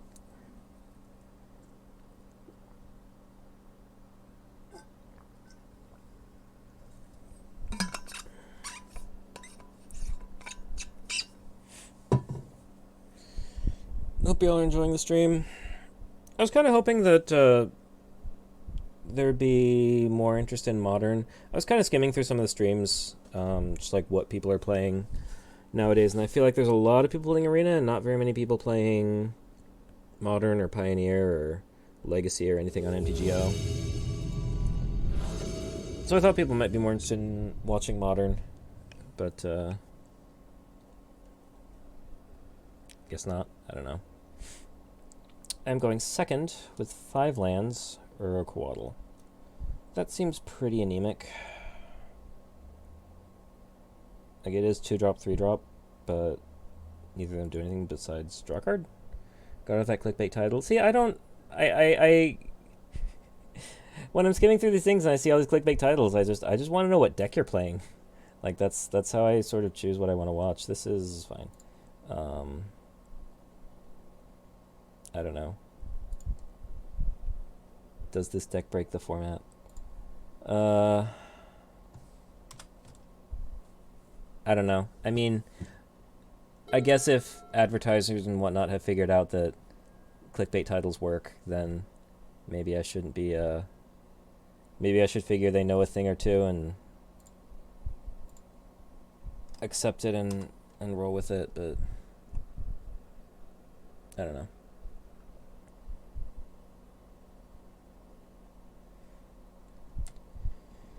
Anyway, I pretty well playing against Tron. Tron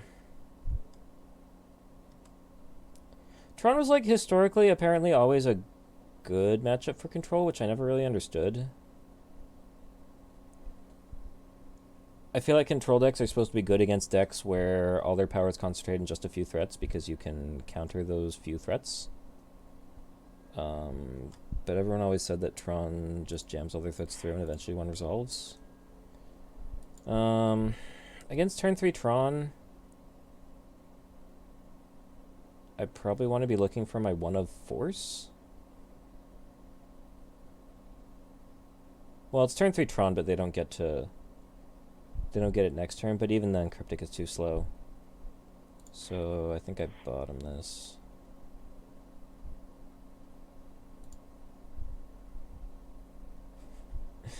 Stoneforge is looking real good right now. That's a mana leak. That's cool.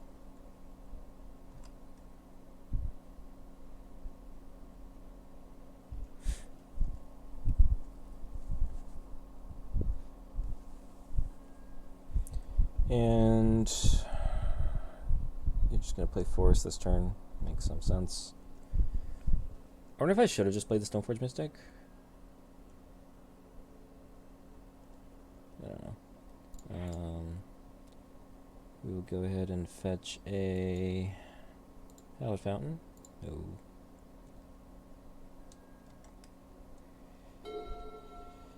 Ooh, that's a card. Wait, so what is the appropriate time to do this? In their draw step still, right?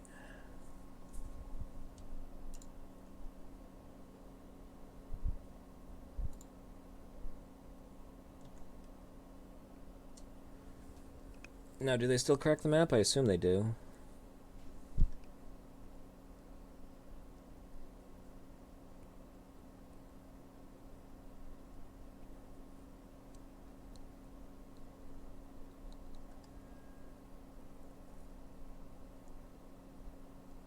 I don't even think I crack it now. Well, there's the possibility they draw it naturally. So yeah, I guess I do it now. I would just go after the tower because it adds 3 instead of 2.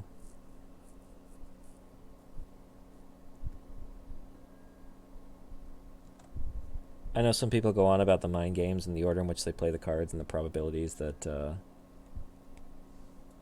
they're able to find another one, but I feel like that's just way too mind gameable. So I always just prefer to go after the tower. So they got a tower with their map, so they play another tower. There's another map. I cannot mana leak that, sadly. Okay. Now I kind of wish I had that cryptic, but I do not.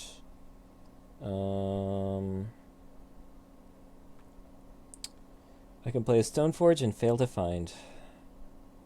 I mean, I think I still play it because I can have the mana leak open. I can have 9 mana, which could still counter a Karn. Yeah, sure. It seems unlikely to work out, but we'll go for it. Did I want to shuffle my deck? I guess I don't want to shuffle my deck.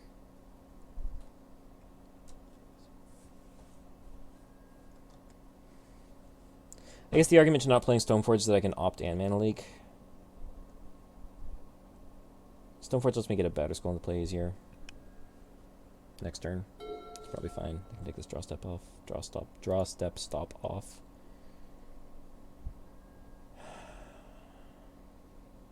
Okay, well, they can pay through mana leak. Sure. Destroy target permanent that's 1 or more colors. It does not destroy a Batter Skull. It does destroy a Stoneforge Mystic.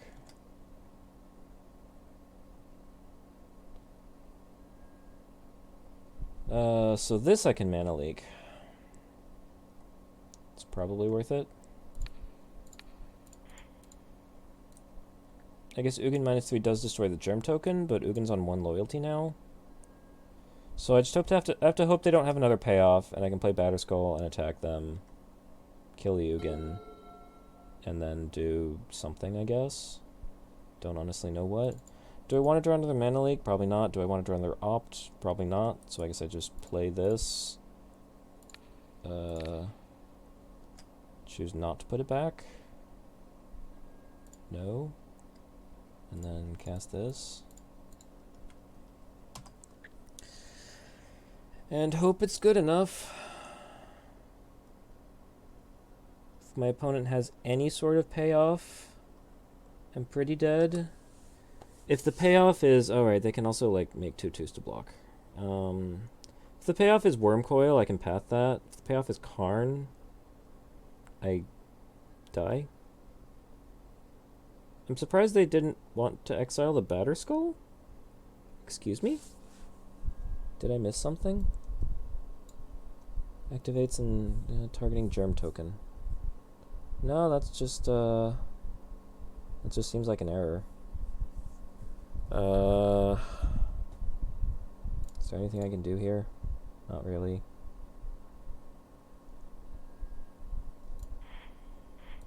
Don't need this. Cryptic is like maybe relevant. I don't know, maybe my opponent decides to -3 the Batter Skull. I don't know.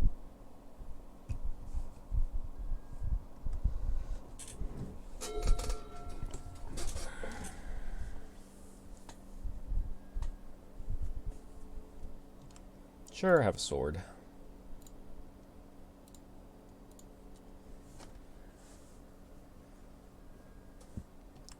Make a 2/2, sure. I don't really have like a good answer to Planeswalker. I guess I have like a Teferi that can tuck them.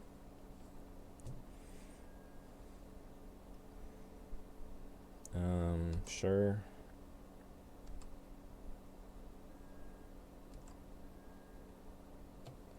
Do I have any sort of line here? I can pick up the Batter Skull. I can recast it.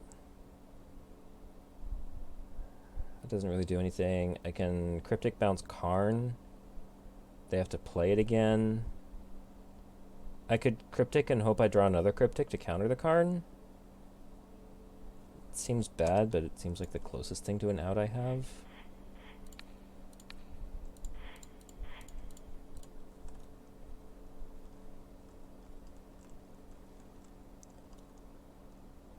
That's a card.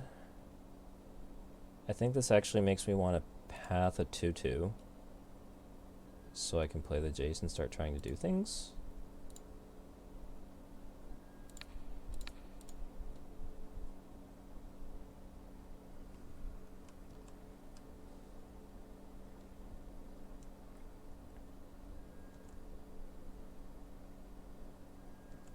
Okay.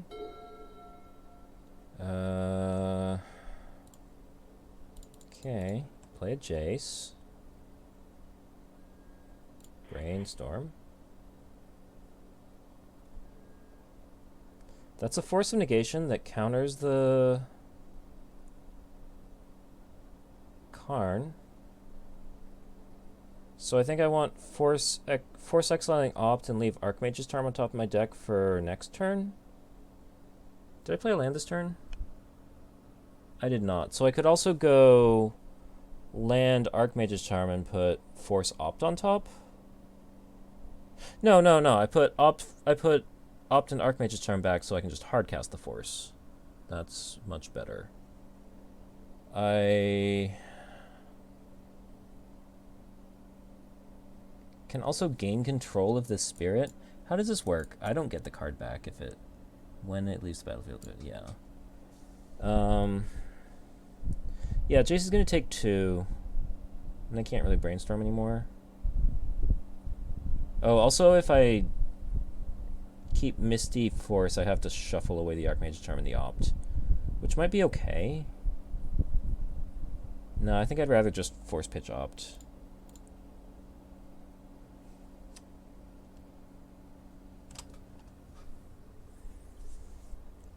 Okay, this is like sort of a game now.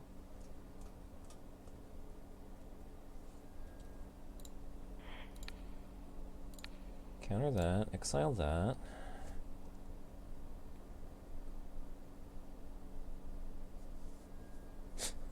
Okay, fine. Archmage's Charm is not going to do anything about this.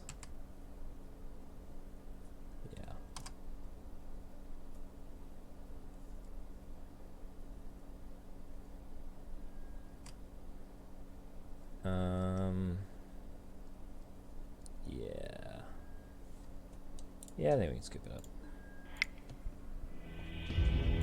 I found a line that did some things. Okay, Tron. Can bring in a Dovin's Veto. Can bring in a couple Ceremonious Rejections. Seems good. None of their payoffs are green, are they? None of their payoffs are black or red. That doesn't do anything. Veil. They don't cast colored spells. Can't cause their controller to search their library, so it shuts off maps, but it doesn't come down soon enough, probably. I think I just leave that in. I think I cut 3 Quaddles. 1 Ashjig is probably better than the 4th Quaddle. Timely's never good. None of this does anything. They never cast blue or black spells. Is Ashiok better than something in here? What does Teferi do in this matchup? Does Teferi do anything? It's like sort of a cantrip. They're not casting spells during my turn. Can bounce like a Wormcoil Engine. Do they even want Wormcoil Engine? Ashiok might be better than Teferi.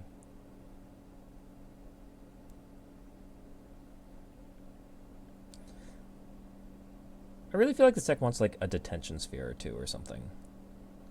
Supreme Verdict also doesn't seem great. Maybe Teferi is better than Supreme Verdict? They're not Eldrazi Tron. Like, a lot of their power is coming from their planeswalkers. They also have 6 mana Ugin making 2/2s. Path also seems pretty bad. I have a lot of bad cards in this matchup. Maybe Quaddle is fine. Quaddle can pressure planeswalkers. It also draws cards. Usually they're bringing some amount of like Thraktos and stuff in, so I don't hate having some paths. Supreme Verdict seem bad. Something like this.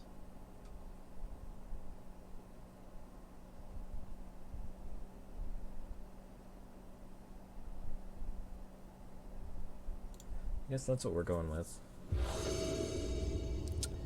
Yes, I would like to go first. This is a hilarious hand. I would love to be able to keep this. Doesn't do anything. This hand counters their first payoff. And that's about it. It's probably better than my 5.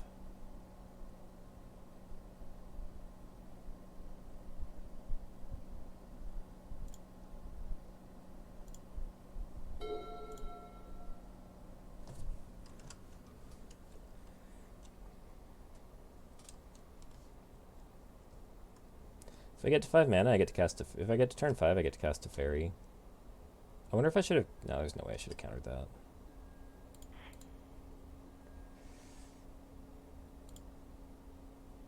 Nope.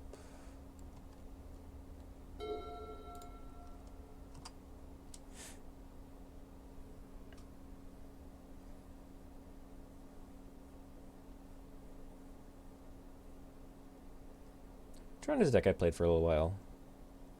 It was more fun than I thought that it would be. I had a hard time learning how to mulligan. Tower Mine. Power Plant? Power Plant? They'd have picked Power Plant by now. Chromatic Star. Sure.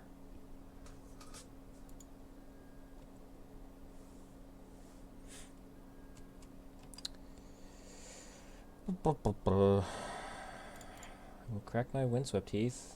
Thin the deck.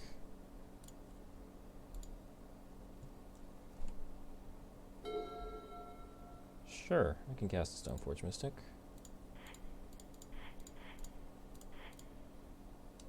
Can get a Batter Skull. Yes, use Stoneforge Mystic's ability. Get Batter Skull. Pass turn.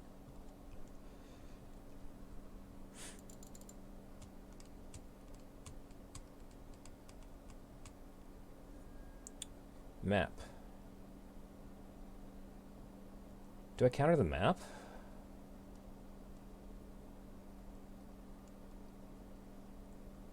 Like, if they already have it, it's stupid. But if they already have it, they're not casting map.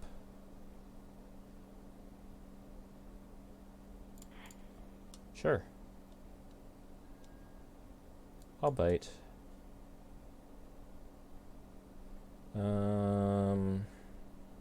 I prefer double green.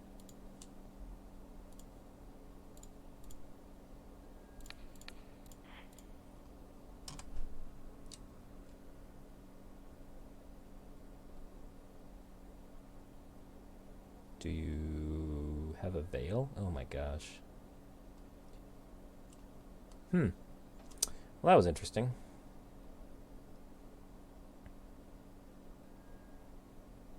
So I still don't get it until next turn. So I can draw a step. Wait, this goes in their hand. And I can take that. Okay, that's interesting. So I need to set some stops here.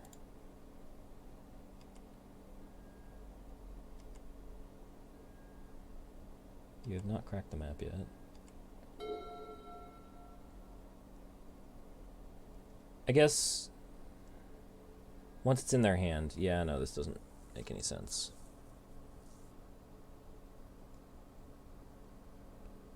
So they're gonna have 5 mana. Can they cast anything I care about with 5 mana?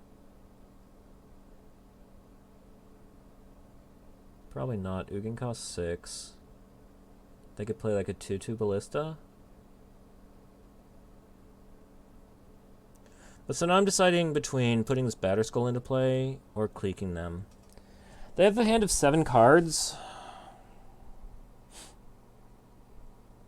So they're likely to have 2 payoffs. Like, the reason to clique would be to clique away their only payoff.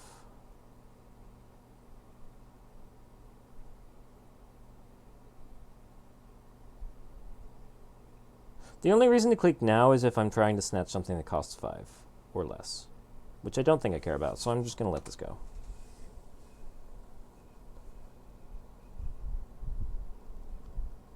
You get the power plant. They play the power plant, of course.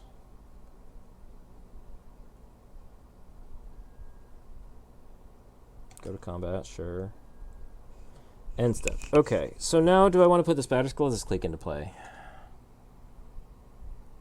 The Batter Skull gives me a clock.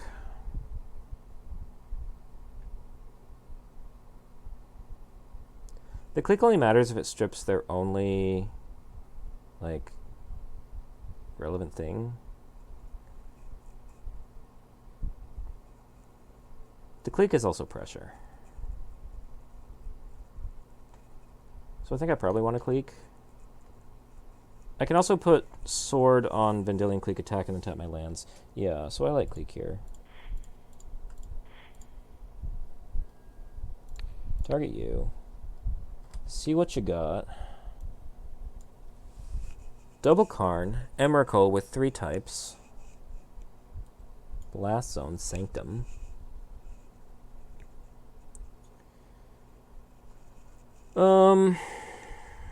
Well then.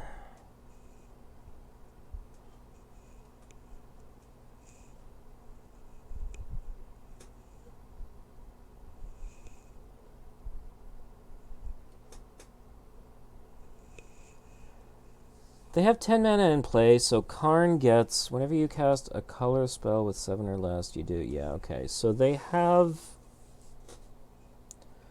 Karn into Ulamog. That's bad. What does this do? Like draws 4 cards or something? With Annihilator 4.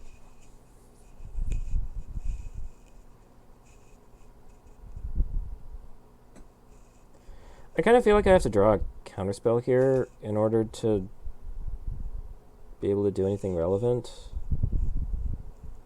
So I think I kind of just don't... Well... They kind of have me any which way I do this. I'm thinking I take the Kozilek because it lets them draw 4 cards. But they also... I don't really feel like they need to draw 4 cards. I can also take the Emrakul because I don't want that trigger to happen either. And that they can play that next turn. So I can take the Emrakul.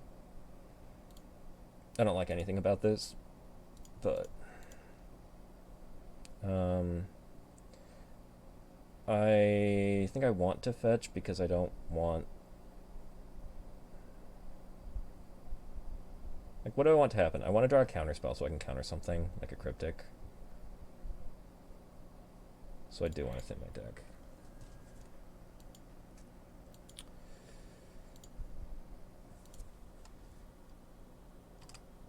Okay. It's an island.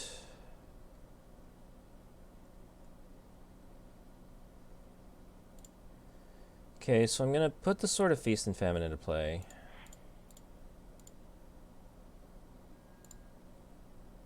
I'm going to equip it.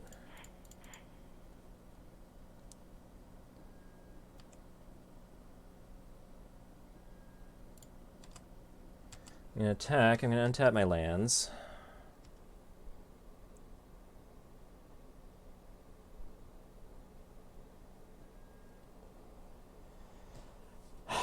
And then I think I play Teferi and untap it and +1, hoping to draw a Ceremonious Rejection. I think it's my only real line.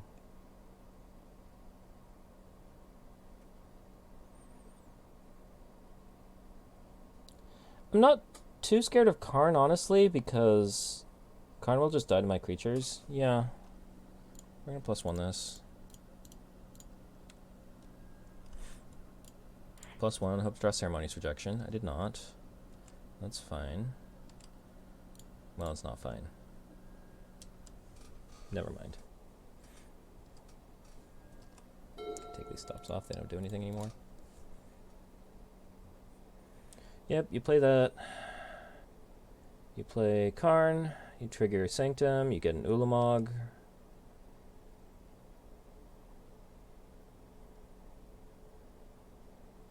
I assume Karn eats Teferi? Or does Karn eat Vendilion Clique? Or does Karn plus? No, Karn eats Teferi. Karn has to eat Teferi. The problem is that I kill your Karn, you have another Karn. Like, I'm really just drawing to another Cryptic. But you have an Ulamog in play. You have an Ulamog in your hand. Mana Leak? Mana Leak does something. This only triggers on hitting players, right? Yeah.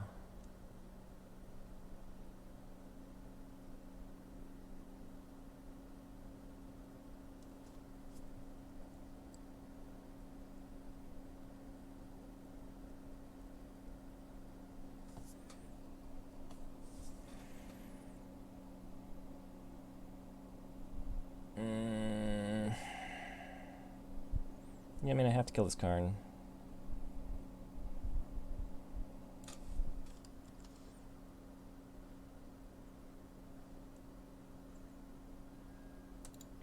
Attack Karn.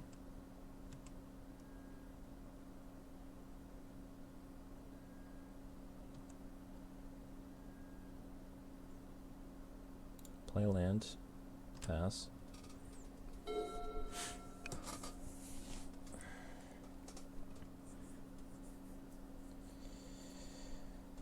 Okay, so I can Mana Leak this Ulamog. You're hitting both of these. Okay, Mana Leak that.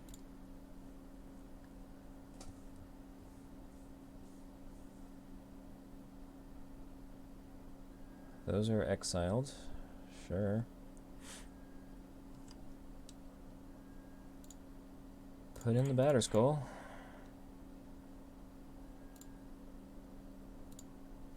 Sure. Fetch. Oh. Wow. Have I just been able to do this for a long time and I've just, like, not? I'm not used to playing with Mystic Sanctuary. Yes, please.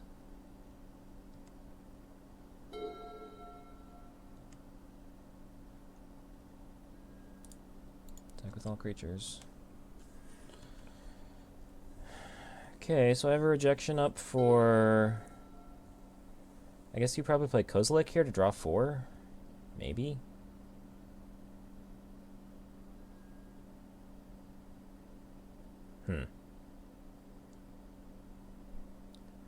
And you have 8 mana up for Karn. Karn liberated. How bad is this? What do you get? This lets me not activate abilities of Batterskull, but I kind of don't care because Batterskull already exists. Do you have like a Spine of Isha or something? Like I feel like I can attack this down. This makes a non-creature artifact an artifact creature. I think I let this resolve just because I can't let Karn resolve. I don't know exactly what it does. Sphere, sure.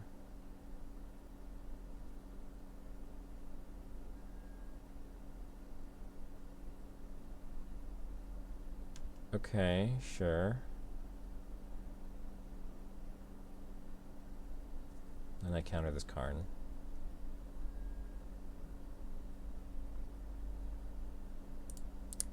Took my paths out, huh?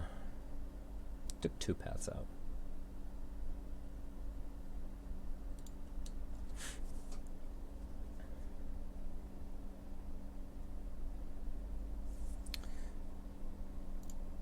You also have a Kozilek Butcher of Truth.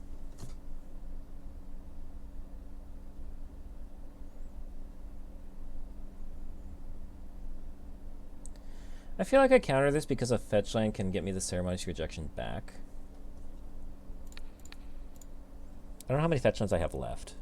No, that's a lie. I don't have another Mystic Sanctuary left.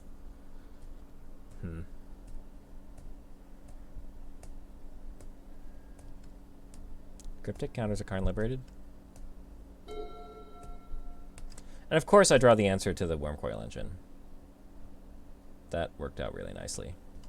I guess if you go with the Kozilek, I can path the Kozilek.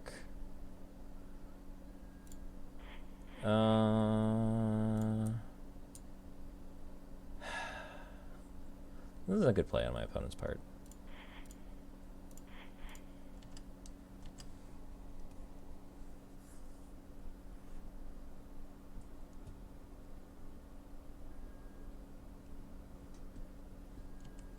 I gain 4 life, for whatever that's worth. I have not been paying attention to like what's left in my opponent's hand. They only have 3 cards in hand. I don't remember them playing most of these cards. Some of them are in the graveyard for some reason. I don't know why. And what are we getting here? My Cousin Lattice is banned. No. That used to be the thing. You get another Wormcoil? Okay, well I have an answer to that this time around. Amusingly enough. Of course you can cast a Karn. Of course. You're like spending mana manually for some reason. I don't know why that happened.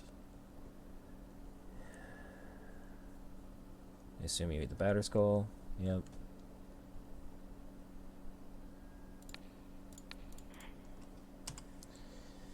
Get rid of that. Is there anything that's good here? That's something. I guess I hit Karn? Liberated?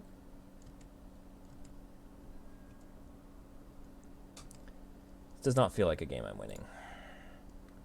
But I'll still hit this mine. Island.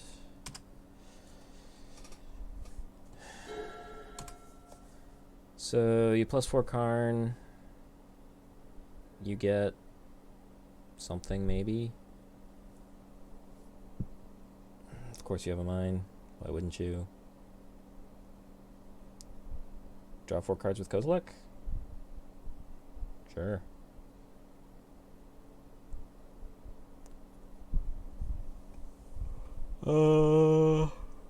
Second path?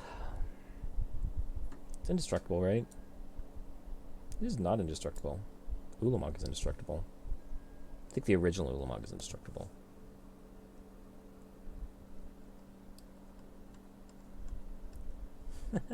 Liquimetal coating. You got it.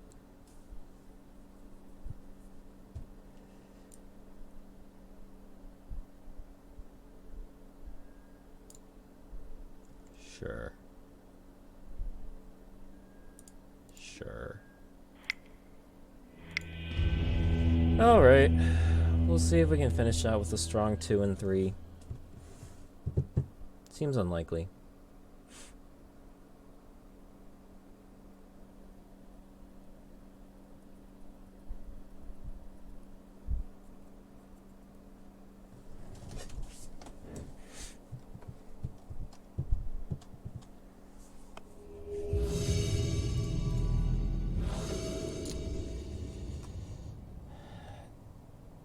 Jeraphus.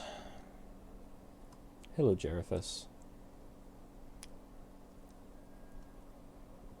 7 lands. Nope.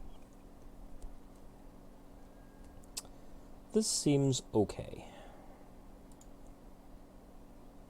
I think that I will get rid of... What do I want to get rid of?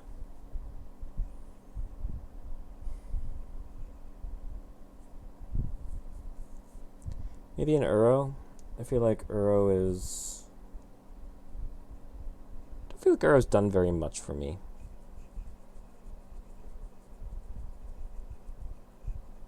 Could be Cleek. I really don't know what the matchup is.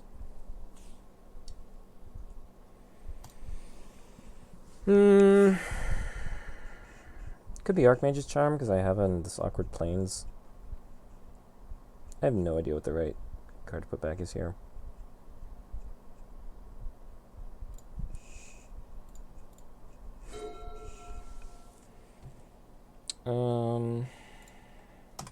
Let's do that.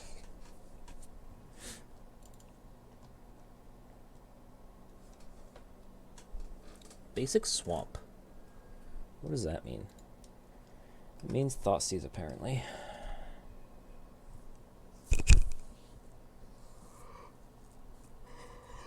What deck does Basic Swamp mean? They took the uncastable card from my hand. Okay, this looks like some sort of Death Shadow. Could be Jund. We played Jund earlier with Luris Bauble.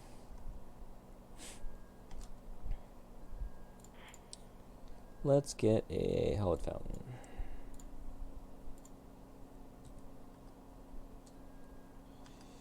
I will permit my opponent to draw a card. Path. That's cool. See, this is one of the things I'm really not sure. Like, am I supposed to shock to represent, like, Mana Leak or whatever? I don't have it, but, like, am I supposed to represent it? 2 swamps is interesting. I guess my opponent could have just seen. I mean, I drew a card they don't know about. But, like, they saw my hand and they knew there was no Mana Leak there. No point in forcing it. If I had another land, I would force it.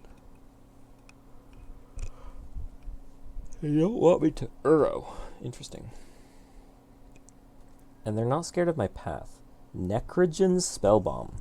Okay, this is probably like 8 rack. I was kind of thinking about that after the double basic swamp. Yeah. 8 rack, huh? So pretty much I just want to draw cards. I don't even know if I play a land here. I think I play a land because it opens up Force Negation. But would consider not playing my lands.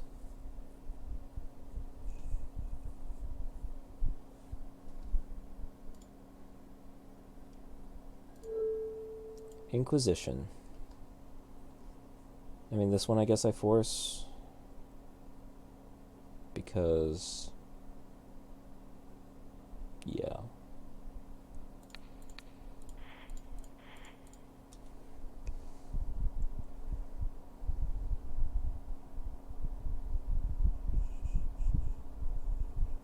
Just to deny my opponent the choice, not that there's any reason for them to take the path.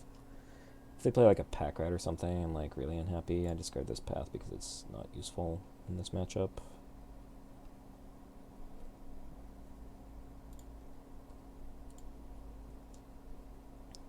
It seems like they at least like don't have a payoff. They don't have a rack. They don't have a Shrieking Affliction. Is that what the other one is called?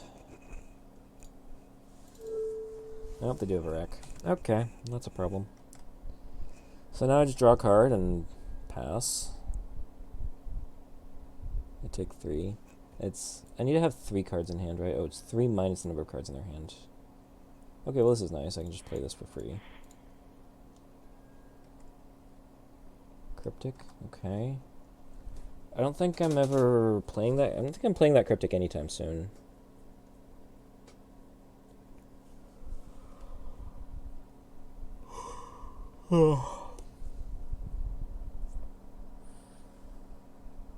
It's an Urborg. Okay. You got it.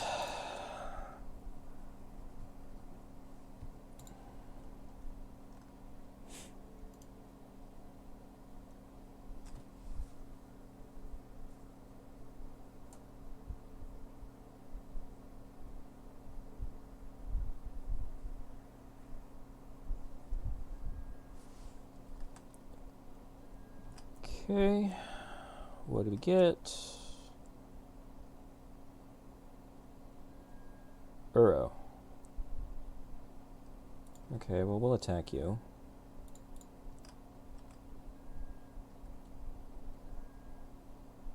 Find a cast an Uro. It'll replace itself. I won't put the land into play, but it gains me 3 life, which is kind of like a time walk against a single rack. I'm not going to put that into play.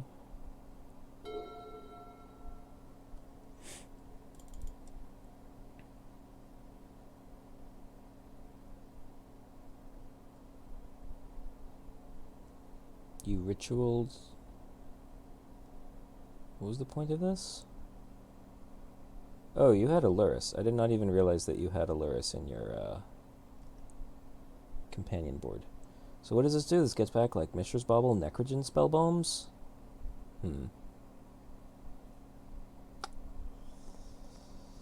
That's interesting. So basically I'm discarding a card every turn. That's not good. Path is, I guess, relevant. There's Supreme Verdict. So at some point I can play land Supreme Verdict to wrath my opponent's board, but that involves going to 0 cards in hand, which is not good.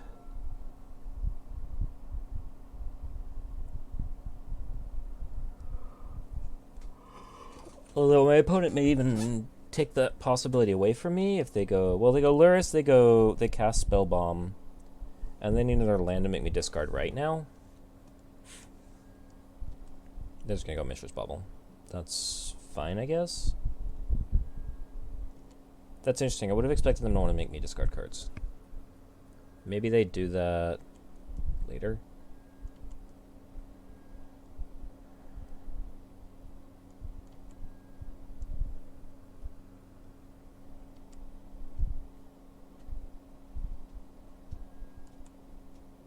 So I go to 12, Field of Ruin. Okay, so I go Field of Ruin, Supreme Verdict.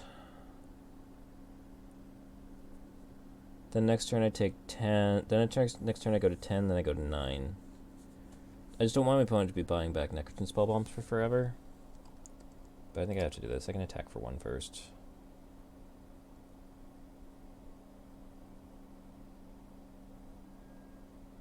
Fatal Push. Sure, whatever.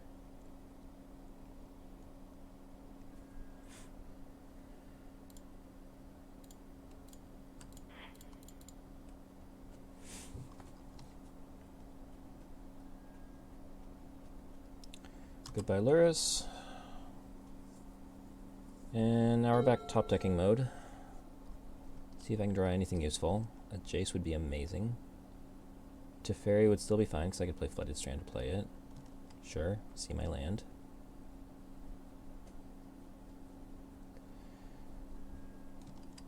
Opponent has another Mishra's Bauble.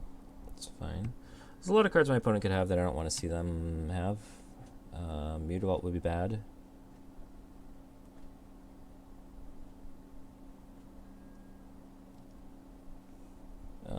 Obviously just like another rack. That's a Mutavault. Don't like that. Gonna need to, I guess I just Field of Ruin that. That's not too bad.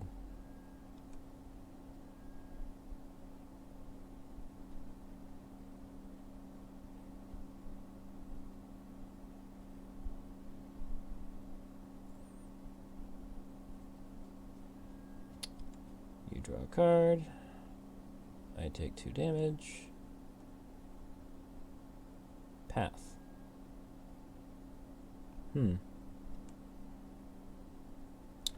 Would I rather Path the Mutavault or Field of Ruin it?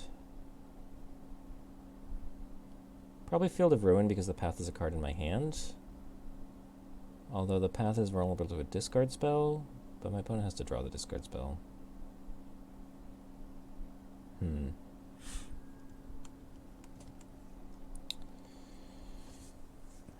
Field also lets me get a forest.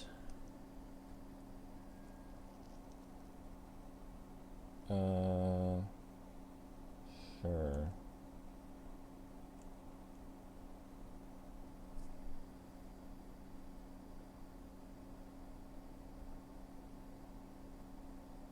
I guess if you sack this, I discard the path. I want to keep this Flooded Strand because it can't get hit by an Inquisition or a Thoughtseize. And I have the Field of Ruin to deal with the Mute Vault. I think this Field of Ruin does get a forest. I have an Uro here that I could cast at some point, but this Plains is not. Actually, you know what?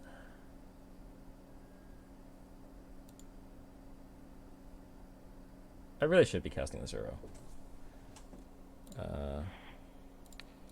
Do this. Because that's going to draw me cards every turn. It's going to gain me 3 life, which is a Time Walk against the rack. I haven't had the mana to do it yet, but I should just get this forest. And then I get an island with my Flooded Strand, an Uro. I've got plenty of cards to pitch. I go to 8, but that's fine. I'll gain 3. Stoneforge is good, but I would rather play an Uro. Get an island. Cast Uro. Blue. Blue, green, green. Exile land, land, land. Coatl. Land? Hey, it's an Uro. It's going to draw me a card. No. It's also a fast clock. My opponent could like have a Fatal Push or something, but I can just play it again. Castle Lockswain is pretty good. I think I still like my position though. Shrieking Affliction. Well, that's not hitting me right now. And I'm about to draw another card. I'm about to draw 2 cards. Yeah, I like my position. My opponent put themselves down to a 2-turn clock by activating this Castle Lockswain. Still probably fine to do, but...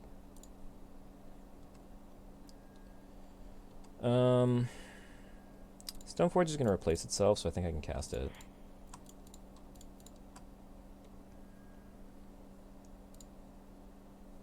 Yes, please. Batterskull, please.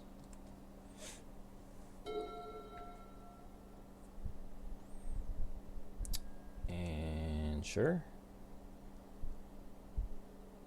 I feel like you want the Bauble Revolt to go to the graveyard to trigger the Revolt trigger, but you can't have the Bauble go to the graveyard and draw the Fatal Push on the same turn. I guess if you draw the Fatal Push here, then the Bauble leaving was the Revolt trigger you needed.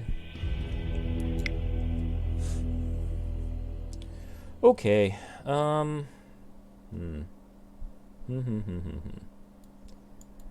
Guess this will counter discard spells.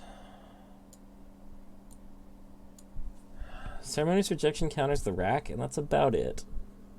Counters Necrogen Spellbomb. That seems suspect.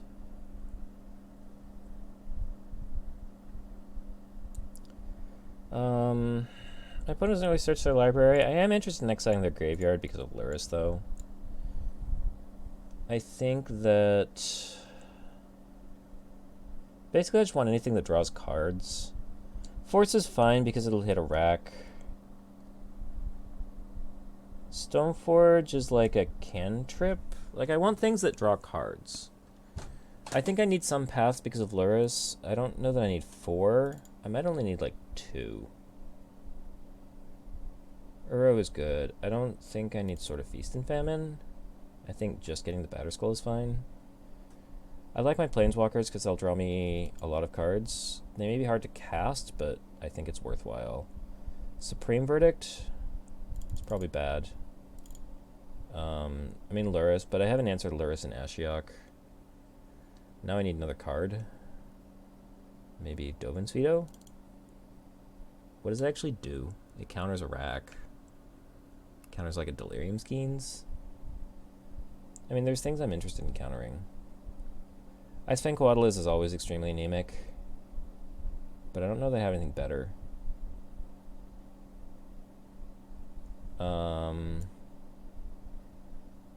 Timely is like a gain 6 life. Is that good? Not especially. I might actually want 2 paths over 2 Coatls. Coatl replaces itself, but it's a 1/1 that does basically nothing. Verdict. I could see like 1 Verdict over a Coatl for Luris. I know I have paths for Luris, but I could use something else. But then do I just want another path over the Verdict? Probably.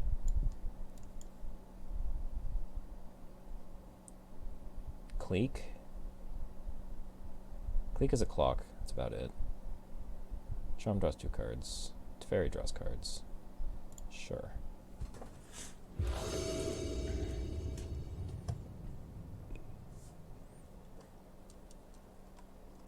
I am like enjoying playing this deck. Not having a lot of success with it. Also, I'm on the play because, yeah. Okay, I mean, I like these Uros. Like, escaping an Uro is definitely a line to win this game. It's a threat that you can't Thoughtseize away. Yeah. Uro actually seems really, really good in this matchup.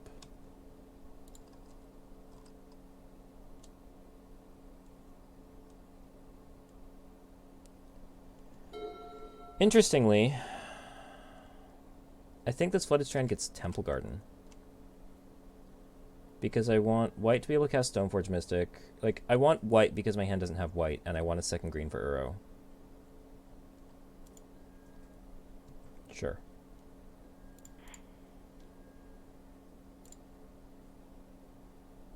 No.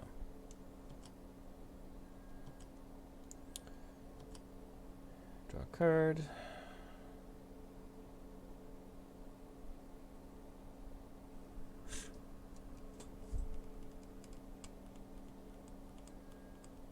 Ooh, that's a good card.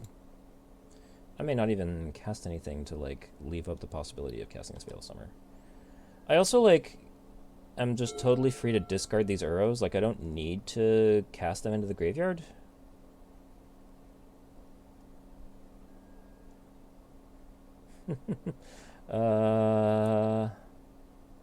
Well, dang. That's irritating.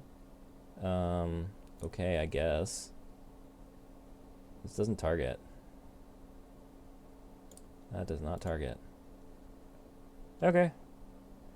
I think I discard an Uro, and I sack this island. Discard Uro.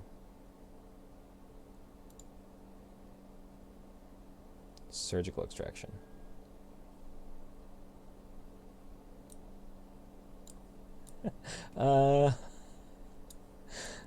This causes my permanents to gain hexproof, but it doesn't cause cards in my graveyard to gain hexproof from blue and black. That's unfortunate.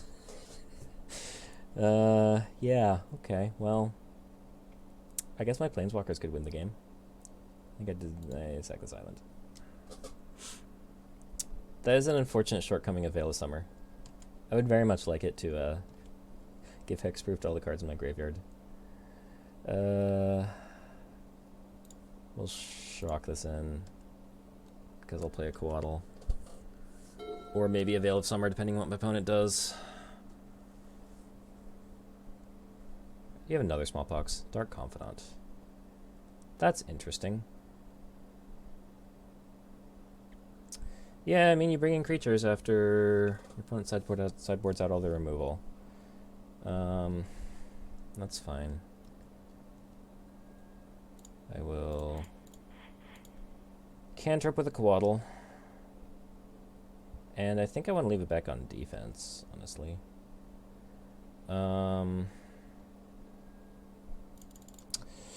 So, Uro.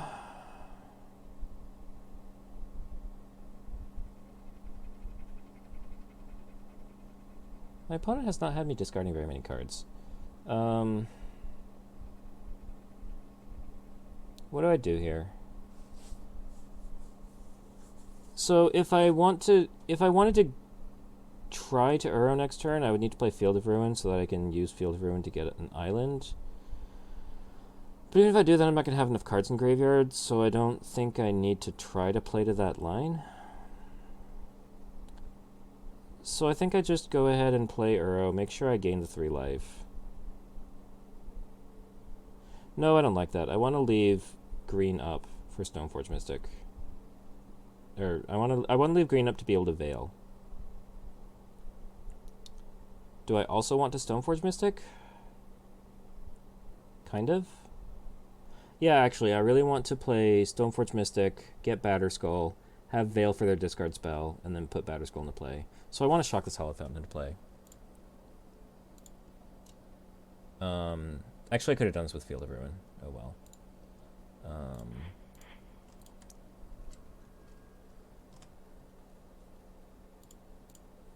Get the Batterskull. I actually don't want to block with the Stoneforge Mystic. I want to block with the Quaddle. What is my opponent revealing here? They also have Alaris. I need to remember this. Oh, they... That's fine. Bobble? Fine.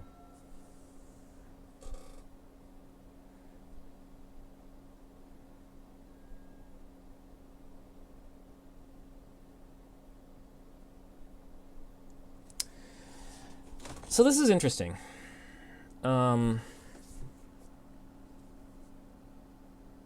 Oh yeah, no, this is just obvious. I was thinking that I can Veil this because it targets me. I didn't want them to then Thoughtseize me after, but I'm going to have Hexproof this whole turn. So this is just good. I assume they were targeting me. Yeah, they're targeting me. It was also interesting that I had an artifact that I could have discarded, but I don't want to discard this Batterskull because this is a very good Batterskull for me to have.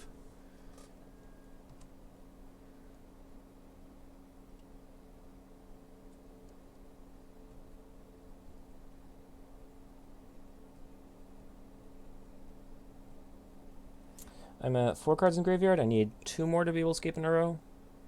But... And I am, like, kind of interested in trying to escape Uro sooner rather than later because my opponent has shown me Surgical Extraction, although they discarded it.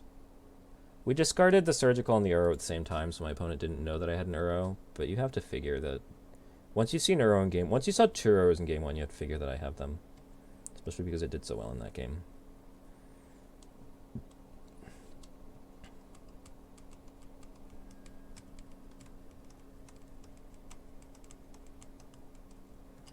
Yeah, sure, draw your card.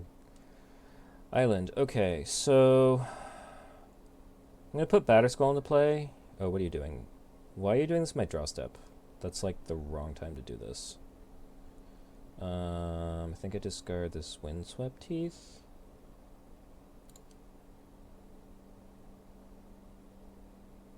Actually, maybe I discard an Opt. Do I want to play Uro this turn? Because I can discard, like, I can discard Opt and fetch with Windswept Teeth. And that gives me what I need to cast the Uro.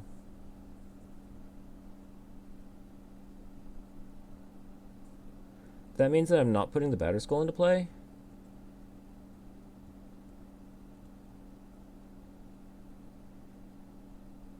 I think I would rather put the Batterskull into play because the Batterskull is vulnerable to a Thoughtseize. I guess it's only Thoughtseize, it's not vulnerable to Inquisition.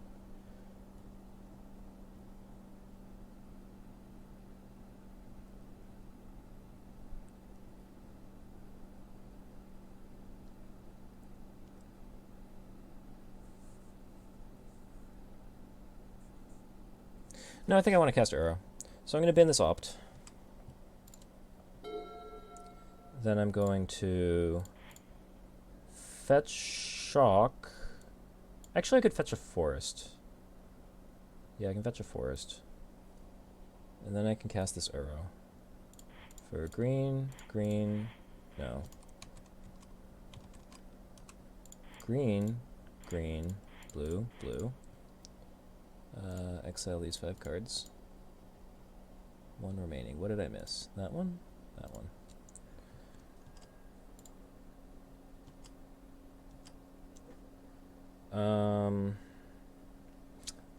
Wish I could put a Forest into play.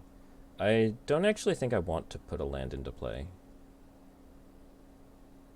I haven't seen any rack effects, but like, I want to keep cards in my hand. And then I can go ahead and attack you with this.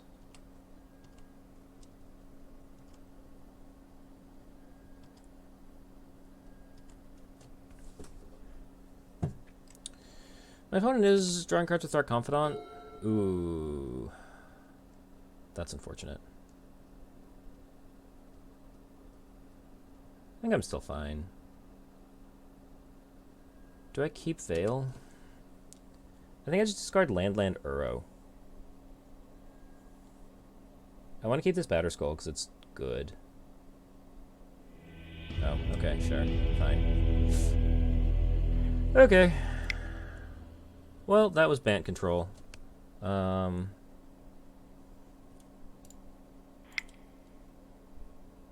went 2 and 3. That was okay. I mean, game 1 I lost to the clock, which... I mean, that's just a hard matchup to play in general. I mean, I guess in theory it's 50-50 because it's a mirror, but it also very much depends on... It's very much just kind of a question of who the better player is, and I've never played with this deck before. I played a little bit with blue-white control. Like I said, I had felt like this deck would be good in the meta because I had felt like Uro would do a lot for it. After playing with it, I'm a little less certain of that. It's obviously a good card, but I don't know how much it actually stunts an aggressive draw. The aggressive deck of the format right now, I think, being the... Is it Blitz deck we played against? And I don't think that deck really cares about an extra 3 or 6 life. That deck really just cares about you being able to disrupt it, because it is so explosive. I think what you suffer more from is just not being able to have the right answers to the right threats. I'm gonna, like... Do I have the appropriate snow-covered islands? I really want to, like, fix this right now. I don't have snow-covered islands. Alright, well, I'm gonna fix this in the future if I ever decide to rent this deck from Mana Traders again.